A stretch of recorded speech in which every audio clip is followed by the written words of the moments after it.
ओशो दा लैक्चर मालकी दी इच्छा। शक्ति दी शक्तिशाली चाह करो, इस शक्ति दी जोरदार इच्छा करो। बाकी बचदियां सब शक्तियां वालों ध्यान हटा लो, क्योंकि उन्हां उत्ते ध्यान देण दा अर्थ है कि इस शक्ति का विकास नहीं हो सकेगा। ते जब तक तुसी दूजियां ते निर्भर रहोगे तद तक तुसी पाओगे कि तुसी नित नित कमजोर हुंदे गए हो। सारे निर्भर लोग कमजोर हो जाते हैं। निर्भरता किहो जी होवे कमजोरी लियाउंदी है। ते असी सारे निर्भर हाँ। असी अनेकां तरह के उपाय कर रखे है जिन्हां च निर्भरता नाल असी शक्तिशाली होण दे भरम च हुंदे हां। निर्भरता धोखा है, उस नाल शक्ति का भास हुंदा है, पर शक्ति कदे हासिल नहीं हुंदी।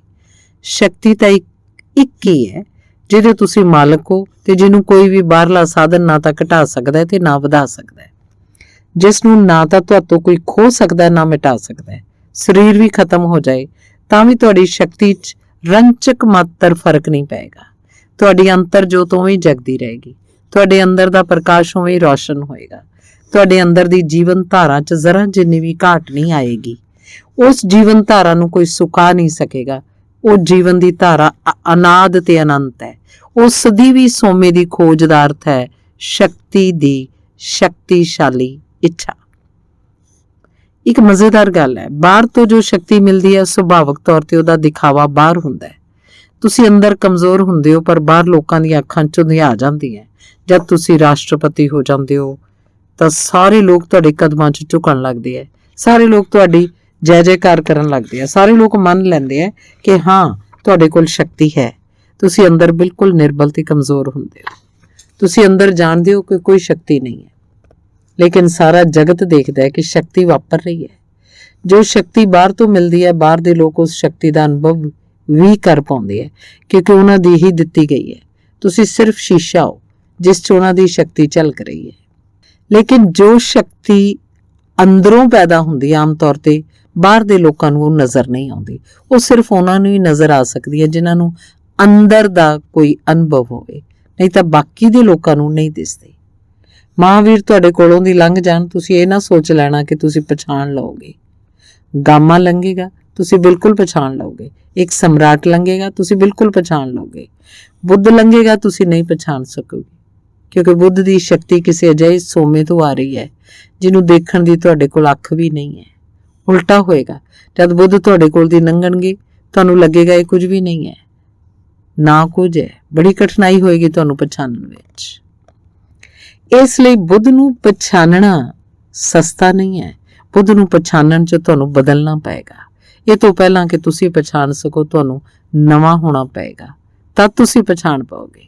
पर इन्ना झंझट कौन करदा है? बुद्ध नूं पछाणन दी लोड़ भी की है जिस च सानूं बदलना पए। असी जिहो जे हाँ उहो जे रह के बुद्ध नूं असी नहीं पछाण सकांगे, असी चुक जावांगे। पर राजनेतावां नूं, धनपतियां नूं, सैनापतियां नूं असी पछाण लांगे।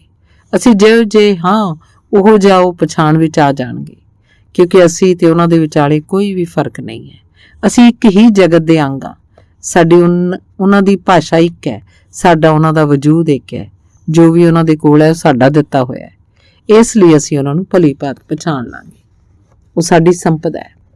सो ये सूत्र कहंदा है कि शक्ति दी शक्तिशाली इच्छा करो, ते जिस शक्ति दी कामना शिश करेगा वो शक्ति अजिही होएगी जो उन्होंने लोगों की नज़र च ना कुछ जिहा बना देगी। ये बहुत ठीक तरह समझ लो। जे तुहानूं लगदा होवे तुसीं अध्यात्म की चाहना कर रहे हो, पर उस चाहना दे अंदर ये रस है कि जद लोग तुहानूं पछाणनगे तां चरनां च झुक जाणगे, तां तुसीं गलती ते हो। जे रस है अंदर तां तुसीं साधु दे भेस च राजनेता हो, तुहाडी बिरती राजनीति दी है। ते जे तुसीं ये भी सोचदे हो कि जिस दिन मैं आत्मवान बन जांगा, ज्ञानी बन जांगा, उस दिन लोग देखणगे मेरा चमत्कार। जे लोकां नूं चमत्कार दिखाउण दा ख्याल भी किते छपिया तां तुसीं गलती नाल धर्म च चल रहे हो। मुनासिब होवे कि तुसीं राजनीति विच जाओ, तद चीज़ां साफ ते ईमानदार होणगीਆਂ। इधर मैं देखदा साधुआं नूं देखदा, सन्यासियां नूं देखदा, उन्हां दी खोज भी बुनियादी तौर ते राजनीतिक है। असली शक्ति दा जन्म हुंदा है ਤਾਂ बहुत थोड़े लोग ही ਉਹਨੂੰ पछाण ਸਕਣਗੇ। ਉਹ ਪਛਾਣਨ ਜਾਂ ਨਾ ਪਛਾਣਨ ਇਹ ਆਤਮ ਖੋਜੀ ਦੀ ਚਾਹਨਾ ਦਾ ਹਿੱਸਾ ਨਹੀਂ ਹੈ। ਉਹ ਪਛਾਣ ਲੈਣ ਤਾਂ ਉਹਨਾਂ ਦਾ ਹਿੱਤ, ਨਾ ਪਛਾਣਨ ਤਾਂ ਉਹਨਾਂ ਦਾ ਅਹਿਤ। ਪਰ ਆਤਮ ਖੋਜੀ ਦੇ ਲਈ ਇਸ ਨਾਲ ਕੋਈ ਸੰਬੰਧ ਹੀ ਨਹੀਂ ਹੈ। ਉਹਦੀ ਖੋਜ ਤਾਂ ਇਸ ਗੱਲ ਦੀ ਹੈ ਕਿ ਮੈਂ ਸ਼ਕਤੀਸ਼ਾਲੀ ਹੋ ਜਾਵਾਂ। ਦੂਜੇ ਦੀ ਅੱਖ 'ਚ ਮੇਰਾ ਹੀ ਅਕਸ ਬਣਦਾ ਹੈ। ਦੂਜੇ ਦੀ ਅੱਖ ਸਮਝੋ, ਇਹ ਉਹਨਾਂ ਦੀ ਸਮੱਸਿਆ, ਮੇਰੀ ਨਹੀਂ। ਜੇ ਇਹ ਖਿਆਲ ਰਹੇ ਤਾਂ ਆਤਮ ਖੋਜੀ ਸ਼ੂਨਯ ਵਾਂਗ ਹੋ ਜਾਏਗਾ। ਬਾਹਰ ਦੇ ਲੋਕ ਕੀ ਪਛਾਣ ਸਕਦੇ ਹੈ? ਬਾਹਰ ਦੇ ਲੋਕ ਜਾਂ ਤਾਂ ਤੁਹਾਡੇ ਹੱਥੋਂ ਧਨ ਚੱਲਦਾ ਹੋਵੇ ਤਾਂ ਪਛਾਣ ਸਕਦੇ ਹੈ। ਮੇਰੇ ਕੋਲ ਲੋਕ ਆਉਂਦੇ ਆ, ਕਹਿੰਦੇ ਆ ਕਿ ਫਲਾਣੇ ਸਾਧੂ ਦੇ ਕੋਲ ਧਨ ਦੀ ਕਦੇ ਕਮੀ ਹੁੰਦੀ ਨਹੀਂ। ਹਜ਼ਾਰਾਂ ਲੋਕ ਵੀ ਆ ਜਾਣ ਤਾਂ ਵੀ ਲੰਗਰ ਚੱਲਦਾ ਹੈ, ਲੱਖਾਂ ਲੋਕ ਵੀ ਆ ਜਾਣ ਤਾਂ ਵੀ ਲੰਗਰ ਚੱਲਦਾ ਹੈ। ਇਹ ਵਿਅਕਤੀ ਸਾਧੂ ਤੋਂ ਪ੍ਰਭਾਵਿਤ ਹੋ ਕੇ ਨਹੀਂ ਪਰਤਿਆ, ਧਨ ਦੀ ਮਹਿਮਾ ਤੋਂ ਪ੍ਰਭਾਵਿਤ ਹੋ ਕੇ ਪਰਤਿਆ। ਮੇਰੇ ਕੋਲ ਲੋਕ ਆਉਂਦੇ ਆ, ਕਹਿੰਦੇ ਆ ਫਲਾਣੇ ਸਾਧੂ ਦੇ ਕੋਲ ਜਾਂਦੇ ਆ ਤਾਂ ਹੱਥ 'ਚ ਤਵੀਤ ਪ੍ਰਗਟ ਹੋ ਜਾਂਦਾ ਹੈ, ਭਸਮ ਪ੍ਰਗਟ ਹੋ ਜਾਂਦੀ ਹੈ। ਉਹ ਮਦਾਰੀ ਤੋਂ ਪ੍ਰਭਾਵਿਤ ਹੋ ਕੇ ਪਰਤੇ ਹੈ, ਅਧਿਆਤਮ ਤੋਂ ਪ੍ਰਭਾਵਿਤ ਹੋ ਕੇ ਨਹੀਂ ਪਰਤੇ। ਅਸੀਂ ਬੁੱਧ ਵਰਗੇ ਵਿਅਕਤੀ ਨੂੰ ਨਹੀਂ ਪਛਾਣ ਸਕਾਂਗੇ। ਨਾ ਤਾਂ ਉਹਨਾਂ ਦੇ ਛੋਣ ਲਈ ਕੋਈ ਰਾਜ਼ੀ ਹੋਏਗਾ, ਨਾ ਉਹ ਕਿਸੇ ਬਿਮਾਰ ਨੂੰ ਠੀਕ ਕਰ ਰਹੇ ਹਨ। ਛੋ ਕੇ ਕਦੇ ਜੇ ਅਜਿਹਾ ਹੋ ਵੀ ਜਾਏ ਤਾਂ ਵੀ ਬੁੱਧ ਇਹ ਨਹੀਂ ਕਹਿੰਦੇ ਕਿ ਮੈਂ ਅਜਿਹਾ ਕੀਤਾ। ਉਹ ਕਹਿੰਦੇ ਆ ਕਿ ਸੰਜੋਗ ਦੀ ਗੱਲ ਹੋਏਗੀ, ਤੁਹਾਡੇ ਕਰਮ ਫਲ ਅਜਿਹੇ ਹੋਣਗੇ ਕਿ ਇਹ ਗੱਲ ਹੋਣ ਦੇ ਕਰੀਬ ਹੋਏਗੀ। ਉਹ ਇਹ ਨਹੀਂ ਕਹਿੰਦੇ ਕਿ ਮੈਂ ਕੀਤਾ ਹੈ, ਉਹੀ ਕਹਿੰਦੇ ਅਜਿਹਾ ਹੋ ਗਿਆ। ਇਸ ਉੱਤੇ ਬਹੁਤ ਧਿਆਨ ਨਾ ਦਿਓ। ਨਾ ਧਨ ਹੈ, ਨਾ ਪਦਵੀ ਹੈ, ਨਾ ਚਮਤਕਾਰ। ਬੁੱਧ ਨੂੰ ਤੁਸੀਂ ਪਛਾਣੋਗੇ ਕਿਵੇਂ? ਤੁਹਾਡੇ ਪਛਾਣਨ ਦੇ ਸਾਰੇ ਰਾਹ ਹੀ ਖਤਮ ਹੋ ਗਏ। ਮੈਂ ਇੱਕ ਸਫ਼ਰ ਵਿੱਚ ਸੀ, ਮੇਰੀ ਕੰਪਾਰਟਮੈਂਟ 'ਚ ਇੱਕ ਸੱਜਣ ਹੋਰ ਸੀ, ਅਸੀਂ ਦੋਵੇਂ ਹੀ ਸੀ। ਸੁਭਾਵਿਕ ਤੌਰ ਤੇ ਉਹਨਾਂ ਲਈ ਚੁੱਪ ਰਹਿਣਾ ਔਖਾ ਹੋ ਗਿਆ, ਕੋਈ ਗੱਲ ਤੋਰਨੀ ਚਾਹੀ। ਮੈਂ ਹਾਂ ਨਾ 'ਚ ਜਵਾਬ ਦਿੱਤੇ, ਪਰ ਗੱਲ ਬਹੁਤੀ ਚੱਲੀ ਨਹੀਂ। ਫਿਰ ਉਹਨਾਂ ਨੇ ਪਾਨ ਕੱਢਿਆ, ਤੁਸੀਂ ਪਾਨ ਲਓ। ਮੈਂ ਕਿਹਾ ਕਿ ਮੈਂ ਪਾਨ ਖਾਂਦਾ ਨਹੀਂ। ਫਿਰ ਉਹਨਾਂ ਨੇ ਸਿਗਰਟ ਕੱਢੀ, ਤੁਸੀਂ ਸਿਗਰਟ ਲਓ। ਮੈਂ ਕਿਹਾ ਮੈਂ ਸਿਗਰਟ ਪੀਂਦਾ ਨਹੀਂ। ਫਿਰ ਉਹਨਾਂ ਨੇ ਕਿਹਾ ਕਿ ਤੁਸੀਂ ਇਹ ਦੱਸੋ ਕਿ ਤੁਹਾਡੇ ਨਾਲ ਮਿੱਤਰਤਾ ਬਣਾਉਣ ਦਾ ਕੋਈ ਉਪਾਅ ਹੈ ਜਾਂ ਨਹੀਂ, ਕਿਉਂਕਿ ਜੇ ਮੈਂ ਪਾਨ ਲੈ ਲੈਂਦਾ ਤਾਂ ਮਿੱਤਰਤਾ ਬਣ ਜਾਣੀ ਸੀ, ਸਿਗਰਟ ਲੈ ਲੈਂਦਾ ਤਾਂ ਮਿੱਤਰਤਾ ਬਣ ਜਾਣੀ ਸੀ। ਮੈਂ ਉਹਨਾਂ ਨੂੰ ਪੁੱਛਿਆ ਕਿ ਪਾਨ ਤੇ ਸਿਗਰਟ ਦੇ ਇਲਾਵਾ ਤੁਹਾਨੂੰ ਮਿੱਤਰਤਾ ਬਣਾਉਣ ਦਾ ਕੋਈ ਹੋਰ ਉਪਾਅ ਪਤਾ ਹੈ ਕਿ ਨਹੀਂ। ਉਹਨਾਂ ਦੀ ਭਾਸ਼ਾ ਖਤਮ ਹੋ ਗਈ ਸੀ। ਉਹ ਜਿਹੜਾ ਉਪਾਅ ਕਰ ਸਕਦੇ ਸੀ ਉਹ ਖਤਮ ਹੋ ਗਈ, ਤਾਂ ਲੱਗਿਆ ਹੁਣ ਕੋਈ ਸੰਬੰਧ ਨਹੀਂ ਬਣ ਸਕਦਾ। ਤੇ ਬੁੱਧ ਦੇ ਨਾਲ ਤੁਸੀਂ ਕਿਵੇਂ ਸੰਬੰਧ ਬਣਾਓਗੇ? ਕਿਉਂਕਿ ਸ਼ਕਤੀ ਦੀ ਸਾਰੀ ਭਾਸ਼ਾ ਵਿਅਰਥ ਹੈ। ਜੇ ਤੁਸੀਂ ਸ਼ੂਨਯ ਨੂੰ ਵੀ ਸ਼ਕਤੀ ਮੰਨਦੇ ਹੋ, ਜਾਣਦੇ ਹੋ ਕਿਸੇ ਦਾ ਸ਼ੂਨਯ ਹੋ ਜਾਣਾ ਇਸ ਜਗਤ ਦਾ ਸਭ ਤੋਂ ਵੱਡਾ ਚਮਤਕਾਰ ਹੈ, ਨਾ ਕੁਝ ਹੋ ਜਾਣਾ ਇਸ ਜਗਤ ਦੀ ਸਭ ਤੋਂ ਵੱਡੀ ਘਟਨਾ ਹੈ। ਯਹੂਦੀ ਫਕੀਰ ਹਸੀਦ ਰਹੱਸ ਦਾ ਜਨਮਦਾਤਾ ਸੀ ਬਾਲਸੇਮ। ਬਾਲਸੇਮ ਦੇ ਸੰਬੰਧ ਵਿੱਚ ਕਿਸੇ ਨੇ ਆ ਕੇ ਉਹਦੇ ਪਿੰਡ 'ਚ ਪੁੱਛਿਆ ਕਿ ਸਾਡੇ ਪਿੰਡ ਵਿੱਚ ਵੀ ਇੱਕ ਰੱਬੀ ਹੈ, ਬੜਾ ਚਮਤਕਾਰੀ ਹੈ, ਤੁਸੀਂ ਬਾਲਸੇਮ ਨੂੰ ਇੰਨਾ ਪੂਜਦੇ ਹੋ, ਬਾਲਸੇਮ 'ਚ ਕੀ ਚਮਤਕਾਰ ਹੈ? ਉਸ ਪਿੰਡ ਦੇ ਲੋਕਾਂ ਨੇ ਕਿਹਾ ਕਿ ਪਹਿਲਾਂ ਤਾਂ ਅਸੀਂ ਚਮਤਕਾਰ ਦੀ ਵਿਆਖਿਆ ਕਰ ਲਈਏ। ਕੀ ਤੁਸੀਂ ਇਸ ਗੱਲ ਨੂੰ ਚਮਤਕਾਰ ਕਹੋਗੇ ਕਿ ਜੇ ਸਾਡਾ ਬਾਲਸੇਮ, ਸਾਡਾ ਫਕੀਰ ਪਰਮਾਤਮਾ ਨੂੰ ਜੋ ਕੁਝ ਆਖੇ ਤੇ ਪਰਮਾਤਮਾ ਨੂੰ ਉਸੇ ਵੇਲੇ ਕਰਨਾ ਪਵੇ ਤੇ ਪਰਮਾਤਮਾ ਉਸੇ ਵੇਲੇ ਕਰੇ ਤਾਂ ਤੁਸੀਂ ਉਹਨੂੰ ਚਮਤਕਾਰ ਮੰਨੋਗੇ? ਉਹਨਾਂ ਨੇ ਕਿਹਾ ਕਿ ਯਕੀਨਨ ਹੀ ਇਹੀ ਤਾਂ ਚਮਤਕਾਰ ਹੈ, ਇਹੀ ਤਾਂ ਸਾਡਾ ਫਕੀਰ ਹੈ, ਜੋ ਵੀ ਕਹਿੰਦਾ ਕਹੇ ਪਰ ਕਿ ਪਰਮਾਤਮਾ ਪੂਰਾ ਕਰਦਾ ਹੈ। ਤਾਂ ਉਸ ਪਿੰਡ ਦੇ ਲੋਕਾਂ ਨੇ ਕਿਹਾ ਕਿ ਸਾਡਾ ਬਾਲਸੇਮ ਵੀ ਚਮਤਕਾਰੀ ਹੈ, ਪਰ ਚਮਤਕਾਰ ਜ਼ਰਾ ਉਲਟ ਹੈ। ਪਰਮਾਤਮਾ ਜੋ ਵੀ ਕਹੇ ਬਾਲਸੇਮ ਕਰਦਾ ਹੈ, ਬਾਲਸੇਮ ਕਹਿੰਦਾ ਹੀ ਨਹੀਂ। ਜੇ ਤੁਸੀਂ ਇਹਨੂੰ ਚਮਤਕਾਰ ਸਮਝ ਸਕਦੇ ਹੋ ਤਾਂ ਸਾਡਾ ਬਾਲਸੇਮ ਚਮਤਕਾਰੀ ਹੈ। ਪਰਮਾਤਮਾ ਜੋ ਵੀ ਕਹੇ, ਜਿਸ ਛਿਨ ਵੀ ਕਹੇ, ਉਹ ਕਰਦਾ ਹੈ। ਉਹਨੇ ਹੁਣ ਤੱਕ ਪਰਮਾਤਮਾ ਨੂੰ ਕੁਝ ਵੀ ਨਹੀਂ ਕਿਹਾ, ਇਸ ਲਈ ਦੂਜੀ ਗੱਲ ਦਾ ਸਾਨੂੰ ਕੋਈ ਪਤਾ ਨਹੀਂ। ਅਸੀਂ ਉਹਨੂੰ ਕਹਿੰਦੇ ਵੀ ਹਾਂ ਤਾਂ ਉਹ ਕਹਿੰਦਾ ਮੈਂ ਪਰਮਾਤਮਾ ਨੂੰ ਹੁਕਮ ਦੇਣ ਵਾਲਾ ਕੌਣ, ਮੈਂ ਨਾ ਕੁਝ ਹਾਂ, ਬਸ ਉਹਦਾ ਹੁਕਮ ਪੂਰਾ ਹੋ ਜਾਏ ਤਾਂ ਕਾਫੀ। ਤੁਸੀਂ ਜਿਸ ਸ਼ਕਤੀ ਦੀ ਭਾਲ ਕਰ ਰਹੇ ਹੋ ਬਾਹਰ ਦੇ ਜਗਤ ਵਿੱਚ, ਉਹ ਸ਼ੂਨਯਤਾ ਦੀ ਸ਼ਕਤੀ ਨਹੀਂ ਹੈ, ਪਦਾਰਥ ਦੀ, ਵਸਤੂ ਦੀ, ਧਨ ਦੀ, ਪਦਵੀ ਦੀ, ਕਿਸੇ ਸਾਧਨ ਉੱਤੇ ਨਿਰਭਰ ਸ਼ਕਤੀ ਦੀ ਭਾਲ ਹੈ। ਜਦ ਕੋਈ ਵਿਅਕਤੀ ਨਾ ਕੁਝ ਹੋਣ ਨੂੰ ਤਿਆਰ ਹੋ ਜਾਂਦਾ ਹੈ, ਉਹਦੇ ਅੰਦਰ ਇਸ ਨਾ ਕੁਝ ਦੀ ਭਾਵ ਦਸ਼ਾ 'ਚ ਜੋ ਬੀਜ ਟੁੱਟਦਾ ਹੈ, ਖੁਦ ਦੀ ਆਤਮਾ ਦਾ ਜੋ ਅੰਕੁਰਨ ਹੁੰਦਾ ਹੈ, ਉਹ ਸ਼ਕਤੀ ਦੀ ਸ਼ਕਤੀਸ਼ਾਲੀ ਇੱਛਾ ਕਰੋ। ਅਗਲਾ ਸੂਤਰ ਹੈ ਸ਼ਾਂਤੀ ਦੀ ਅਣਝੁਕ ਤੀਬਰ ਇੱਛਾ ਕਰੋ। ਸ਼ਕਤੀ ਤੋਂ ਬਾਅਦ ਸ਼ਾਂਤੀ ਦੀ ਸਿੱਖ ਨੂੰ ਜੋੜਿਆ ਗਿਆ, ਕਿਉਂਕਿ ਬਾਹਰ ਤੋਂ ਜੋ ਵੀ ਸ਼ਕਤੀ ਮਿਲਦੀ ਹੈ ਉਹ ਅਸ਼ਾਂਤੀ ਲਿਆਉਂਦੀ ਹੈ। ਧਨ ਤੋਂ ਸ਼ਕਤੀ ਮਿਲਦੀ ਹੈ, ਨਾਲ ਨਾਲ ਅਸ਼ਾਂਤੀ ਵੀ ਮਿਲਦੀ ਹੈ। ਧਨੀ ਆਦਮੀ ਹੈ, ਸ਼ਾਂਤੀ ਪਾਉਣੀ ਬੜੀ ਮੁਸ਼ਕਿਲ ਹੈ। ਗਰੀਬ ਆਦਮੀ ਕਦੇ ਕਦੇ ਸ਼ਾਂਤ ਮਿਲ ਸਕਦਾ ਹੈ, ਪਰ ਧਨੀ ਆਦਮੀ ਕਦੇ ਸ਼ਾਂਤ ਨਹੀਂ ਮਿਲਦਾ। ਜਿਨ੍ਹਾਂ ਨੂੰ ਸ਼ਾਂਤ ਹੋਣਾ ਪਿਆ ਉਹ ਧਨ ਛੱਡ ਕੇ ਗਰੀਬ ਹੋ ਗਏ। ਸਿਆਸੀ ਅਹੁਦੇ ਉੱਤੇ ਜਿਹੜਾ ਬੰਦਾ ਹੈ ਉਹ ਕਦੇ ਵੀ ਸ਼ਾਂਤ ਨਹੀਂ ਹੁੰਦਾ, ਹੋ ਹੀ ਨਹੀਂ ਸਕਦਾ। ਸ਼ਕਤੀ ਜਦ ਵੀ ਬਾਹਰ ਤੋਂ ਆਉਂਦੀ ਹੈ ਨਾਲ ਸ਼ਾਂਤੀ ਦਾ ਪਰਛਾਵਾਂ ਲਿਆਉਂਦੀ ਹੈ। ਮੇਰੇ ਇੱਕ ਮਿੱਤਰ ਹੈ, ਇੱਕ ਰਾਜ ਦੇ ਮਿਨਿਸਟਰ ਹੈ, ਹੁਣ ਚੀਫ ਮਿਨਿਸਟਰ ਬਣਨਾ ਚਾਹੁੰਦੇ ਹੈ ਤਾਂ ਮੈਨੂੰ ਹਮੇਸ਼ਾ ਆ ਕੇ ਕਹਿੰਦੇ ਹੈ ਸ਼ਾਂਤੀ ਦਾ ਕੋਈ ਉਪਾਅ ਦੱਸੋ। ਤਾਂ ਮੈਂ ਉਹਨਾਂ ਨੂੰ ਕਹਿੰਦਾ ਕਿ ਤੂੰ ਪਹਿਲਾਂ ਚੀਫ ਮਿਨਿਸਟਰ ਬਣ ਲੈ, ਅਜੇ ਤਾਂ ਤੂੰ ਅਸ਼ਾਂਤੀ ਦਾ ਉਪਾਅ ਪੁੱਛ, ਅਜੇ ਤੂੰ ਸ਼ਾਂਤੀ ਦਾ ਉਪਾਅ ਹੀ ਨਾ ਪੁੱਛ, ਨਹੀਂ ਤਾਂ ਸ਼ਾਂਤੀ ਦਾ ਉਪਾਅ ਤੂੰ ਕੀਤਾ ਤਾਂ ਇੱਕ ਗੱਲ ਪੱਕੀ ਹੈ ਕਿ ਚੀਫ ਮਿਨਿਸਟਰ ਤੂੰ ਨਹੀਂ ਬਣ ਸਕੇਗਾ। ਤੂੰ ਪਹਿਲਾਂ ਇਹ ਪੱਕਾ ਕਰ ਲੈ ਕਿ ਤੂੰ ਚੀਫ ਮਿਨਿਸਟਰ ਨਹੀਂ ਬਣਨਾ ਤਾਂ ਤੈਨੂੰ ਸ਼ਾਂਤੀ ਦਾ ਉਪਾਅ ਦੱਸ ਦਿਆਂ, ਨਹੀਂ ਤਾਂ ਤੂੰ ਪਿੱਛੋਂ ਮੈਨੂੰ ਨਾ ਆਖੀ ਕਿ ਖੁੰਝਾ ਦਿੱਤਾ, ਖਰਾਬ ਕਰਤੀ ਜ਼ਿੰਦਗੀ। ਤੂੰ ਪਹਿਲਾਂ ਚੀਫ ਮਿਨਿਸਟਰ ਹੀ ਬਣ ਲੈ। ਜਦ ਤੂੰ ਚੰਗੀ ਤਰ੍ਹਾਂ ਅਸ਼ਾਂਤ ਹੋ ਜਾਏਗਾ ਤਾਂ ਸ਼ਾਂਤੀ ਦੀ ਪਿਆਸ ਵੀ ਪੈਦਾ ਹੋਏਗੀ, ਤੇ ਜਦ ਕੋਈ ਬੰਦਾ ਚੰਗੀ ਤਰ੍ਹਾਂ ਮਿਹਨਤ ਕਰ ਲੈਂਦਾ ਤਾਂ ਭੁੱਖ ਵੀ ਵਾਵਾ ਲੱਗਦੀ ਹੈ। ਅਜੇ ਮੈਂ ਕਿਹਾ ਤੇਰੀ ਭੁੱਖ ਵੀ ਅਸਲੀ ਨਹੀਂ ਹੈ, ਅਜੇ ਭੁੱਖ ਵੀ ਤੂੰ ਕਿਤਾਬ 'ਚ ਪੜ੍ਹ ਲਈ ਹੈ, ਅਜੇ ਤੂੰ ਸ਼ਾਂਤੀ ਦਾ ਵੀ ਲੋਭੀ ਹੈ, ਅਜੇ ਸ਼ਾਂਤੀ ਵੀ ਤੇਰਾ ਲੋਭ ਹੈ, ਅਜੇ ਤੂੰ ਚਾਹੁੰਦਾ ਚੀਫ ਮਿਨਿਸਟਰ ਵੀ ਬਣ ਜਾਏ, ਸ਼ਾਂਤ ਵੀ ਹੋ ਜਾਏ। ਮੈਂ ਪੁੱਛਿਆ ਜੇ ਚੰਗੀ ਤਰ੍ਹਾਂ ਗਹਿਰਾਈ 'ਚ ਖੋਜੇਗਾ ਤਾਂ ਤੈਨੂੰ ਲੱਗੇਗਾ ਕਿ ਤੂੰ ਅਜੇ ਸ਼ਾਂਤੀ ਵੀ ਇਸ ਲਈ ਚਾਹੁੰਦਾ ਹੈ ਤਾਂ ਜੋ ਸਹੂਲਤ ਨਾਲ ਚੀਫ ਮਿਨਿਸਟਰ ਬਣ ਜਾਏ। ਉਹਨਾਂ ਨੇ ਮੈਨੂੰ ਕਿਹਾ ਕਿ ਤੁਸੀਂ ਇਹ ਕਿਵੇਂ ਪਛਾਣਿਆ? ਇਹੀ ਹੈ ਗੱਲ, ਕਿਉਂਕਿ ਇੰਨੀ ਨਸ ਭੱਜ ਕਰਨੀ ਪੈਂਦੀ ਹੈ।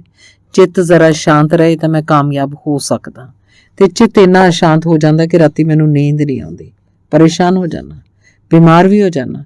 ਤਾਂ ਦੂਜੇ ਮੈਥੋਂ ਅੱਗੇ ਨਿਕਲੀ ਜਾ ਰਹੇ ਆ ਤੇ ਉਹਨਾਂ ਨੂੰ ਨੀਂਦ ਦੀ ਤਕਲੀਫ ਹੈ, ਨਾ ਉਹ ਬਿਮਾਰ ਹੁੰਦੇ ਆ, ਸਵੇਰ ਤੋਂ ਫਿਰ ਤਾਜ਼ੇ ਹੈ, ਫਿਰ ਨਸ ਭੱਜ 'ਚ ਲੱਗੇ ਆ। ਮੈਂ ਝੱਕ ਮਾਰਦਾ, ਇਸੇ ਲਈ ਤਾਂ ਤੁਹਾਡੇ ਕੋਲ ਆਇਆ ਕਿ ਕੋਈ ਅਜਿਹੀ ਵਿਧੀ ਦੱਸੋ ਕਿ ਮੈਂ ਵੀ ਸ਼ਾਂਤ ਹੋ ਸਕਾਂ ਤਾਂ ਟੱਕਰ ਠੀਕ ਤਰ੍ਹਾਂ ਲੈ ਸਕਾਂ। ਹੁਣ ਸ਼ਾਂਤੀ ਨੂੰ ਵੀ ਅਸੀਂ ਅਸ਼ਾਂਤੀ ਦੀ ਸੇਵਾ 'ਚ ਸਰਵ ਕਰਨਾ ਚਾਹੁੰਦੇ ਹਾਂ। ਅਸੀਂ ਸ਼ਾਂਤੀ ਵੀ ਇਸ ਲਈ ਚਾਹੁੰਦੇ ਹਾਂ ਤਾਂ ਜੋ ਚੰਗੀ ਤਰ੍ਹਾਂ ਅਸ਼ਾਂਤ ਹੋ ਸਕੇ, ਤਾਂ ਜੋ ਸਾਡੀ ਅਸ਼ਾਂਤੀ ਵਧੇਰੇ ਕੁਸ਼ਲ ਹੋ ਜਾਏ। ਅਸੀਂ ਸ਼ਾਂਤੀ ਵੀ ਇਸ ਲਈ ਚਾਹੁੰਦੇ ਹਾਂ ਤਾਂ ਜੋ ਸ਼ਕਤੀ ਮਿਲ ਸਕੇ, ਲੇਕਿਨ ਸ਼ਕਤੀ ਤੋਂ ਮਿਲਦੀ ਹੈ ਅਸ਼ਾਂਤੀ, ਸੋ ਇਸ ਨੂੰ ਲੱਛਣ ਸਮਝਣਾ। ਜਿਸ ਸ਼ਕਤੀ ਤੋਂ ਸ਼ਾਂਤੀ ਮਿਲੇ ਸਮਝ ਲੈਣਾ ਉਹ ਬਾਹਰ ਦੀ ਹੈ, ਇੱਛਾ ਕਰਨ ਦੇ ਕਾਬਿਲ ਨਹੀਂ ਹੈ। ਜਿਸ ਸ਼ਕਤੀ ਤੋਂ ਸ਼ਾਂਤੀ ਜਨਮਦੀ ਹੋਵੇ ਉਹੀ ਅੰਦਰ ਦੀ ਹੈ ਤੇ ਉਹੀ ਇੱਛਾ ਕਰਨ ਦੇ ਯੋਗ ਹੈ। ਬਾਹਰ ਦੀ ਸ਼ਕਤੀ ਅਰਥਾਤ ਅਸ਼ਾਂਤੀ, ਅੰਦਰ ਦੀ ਸ਼ਕਤੀ ਅਰਥਾਤ ਸ਼ਾਂਤੀ। ਇਸ ਲਈ ਸੂਤਰ ਠੀਕ ਸ਼ਕਤੀ ਦੇ ਬਾਅਦ ਹੈ, ਸ਼ਾਂਤੀ ਦੀ ਅਣਚੁੱਕ ਤੀਬਰ ਇੱਛਾ ਕਰੋ।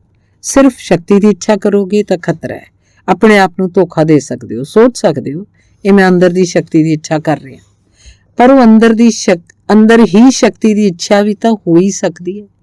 ਜੇ ਬਾਹਰ ਦੀ ਸ਼ਕਤੀ ਦੀ ਸਿੱਖ ਹੋਵੇ, ਉਹ ਵੀ ਦੌੜ ਹੋਵੇ, ਉਹ ਵੀ ਸ਼ਾਇਦ ਮੁਕਾਬਲਾਬਾਜ਼ੀ ਹੋਵੇ, ਉਹ ਵੀ ਸ਼ਾਇਦ ਕਿਸੇ ਦੂਜੇ ਨੇ ਆਤਮ ਗਿਆਨ ਪਾ ਲਿਆ ਹੈ, ਉਹਨੂੰ ਨੀਵਾਂ ਦਿਖਾਉਣਾ ਹੋਵੇ। ਅਜਿਹਾ ਕਿਵੇਂ ਹੋ ਸਕਦਾ ਕਿ ਮੇਰੇ ਹੁੰਦਿਆਂ ਕੋਈ ਦੂਜਾ ਬੰਦਾ ਆਤਮ ਗਿਆਨੀ ਹੋ ਗਿਆ ਤਾਂ ਮੈਂ ਆਤਮ ਗਿਆਨੀ ਹੋ ਕੇ ਦੱਸਾਂਗਾ। ਮਹਾਵੀਰ ਦੇ ਕੋਲ ਇੱਕ ਬਹੁਤ ਵੱਡਾ ਧਨਾੜ ਆਇਆ, ਇੱਕ ਨਗਰ ਸੇਠ, ਤੇ ਉਹਨੇ ਆ ਕੇ ਮਹਾਵੀਰ ਨੂੰ ਕਿਹਾ ਕਿ ਮੈਂ ਸਮਾਇਕੀ ਖਰੀਦਣੀ ਹੈ, ਮੈਂ ਧਿਆਨ ਖਰੀਦਣਾ ਹੈ, ਤੇ ਜੋ ਵੀ ਮੁੱਲ ਤੁਸੀਂ ਆਖੋ ਮੈਂ ਅਦਾ ਕਰਨ ਨੂੰ ਤਿਆਰ ਹਾਂ। ਮਹਾਵੀਰ ਨੇ ਕਿਹਾ ਇਹ ਅਸੰਭਵ ਹੈ, ਧਿਆਨ ਖਰੀਦਿਆ ਨਹੀਂ ਜਾ ਸਕਦਾ। ਖਰੀਦਣ ਦੀ ਬਿਰਤੀ ਵਾਲਾ ਵਿਅਕਤੀ ਧਿਆਨ ਨੂੰ ਸਮਝ ਵੀ ਨਹੀਂ ਸਕਦਾ, ਮਿਲਣਾ ਤਾਂ ਬਹੁਤ ਦੂਰ ਹੈ। ਤੇਰਾ ਸਾਰਾ ਧਨ ਵੀ ਨਹੀਂ ਖਰੀਦ ਸਕੇਗਾ। ਉਸ ਧਨਾੜ ਨੇ ਕਿਹਾ ਸ਼ਾਇਦ ਤੈਨੂੰ ਪਤਾ ਵੀ ਨਹੀਂ ਮੇਰੇ ਕੋਲ ਕਿੰਨਾ ਧਨ ਹੈ, ਤੂੰ ਬੋਲ, ਉਸ ਨਾਲੋਂ ਦੁੱਗਣਾ ਵੀ ਦਿਆਂਗਾ, ਤੂੰ ਸਿਰਫ ਕਹਿ ਕਿ ਇੰਨਾ ਲੱਗੇਗਾ। ਉਹ ਆਦਮੀ ਇੱਕ ਹੀ ਭਾਸ਼ਾ ਜਾਣਦਾ ਹੋਏਗਾ ਧਨ ਦੀ, ਤੇ ਉਹਨੇ ਜ਼ਿੰਦਗੀ 'ਚ ਸਭ ਕੁਝ ਧਨ ਨਾਲ ਹੀ ਖਰੀਦਿਆ ਸੀ। ਸੋ ਉਹਦੀ ਕੋਈ ਗਲਤੀ ਨਹੀਂ, ਖਿਮਾਯੋਗ ਹੈ। ਉਹਨੇ ਸਭ ਕੁਝ ਖਰੀਦ ਲਿਆ ਸੀ। ਸੋਹਣੀ ਇਸਤਰੀ ਚਾਹੀਦੀ, ਧਨ ਨਾਲ ਮਿਲ ਗਈ। ਵੱਡਾ ਮਹਿਲ ਚਾਹੀਦਾ, ਧਨ ਨਾਲ ਮਿਲ ਗਿਆ। ਵੱਡਾ ਵੈਦ ਚਾਹੀਦਾ, ਧਨ ਨਾਲ ਮਿਲ ਗਿਆ। ਧਨ ਨਾਲ ਕੀ ਨਹੀਂ ਖਰੀਦਿਆ ਜਾ ਸਕਦਾ, ਉਹਨੇ ਸਭ ਖਰੀਦ ਲਿਆ। ਤਾਂ ਉਹਨੇ ਸੋਚਿਆ ਹੋਣਾ ਕਿ ਧਿਆਨ ਵੀ ਅਜਿਹੀ ਕਿਹੜੀ ਬਲਾ ਹੈ ਜੋ ਧਨ ਨਾਲ ਨਾ ਮਿਲ ਜਾਏ, ਤੇ ਜਦ ਧਨ ਨਾਲ ਸਭ ਮਿਲਦਾ ਤਾਂ ਇਹ ਵੀ ਮਿਲ ਜਾਏਗਾ।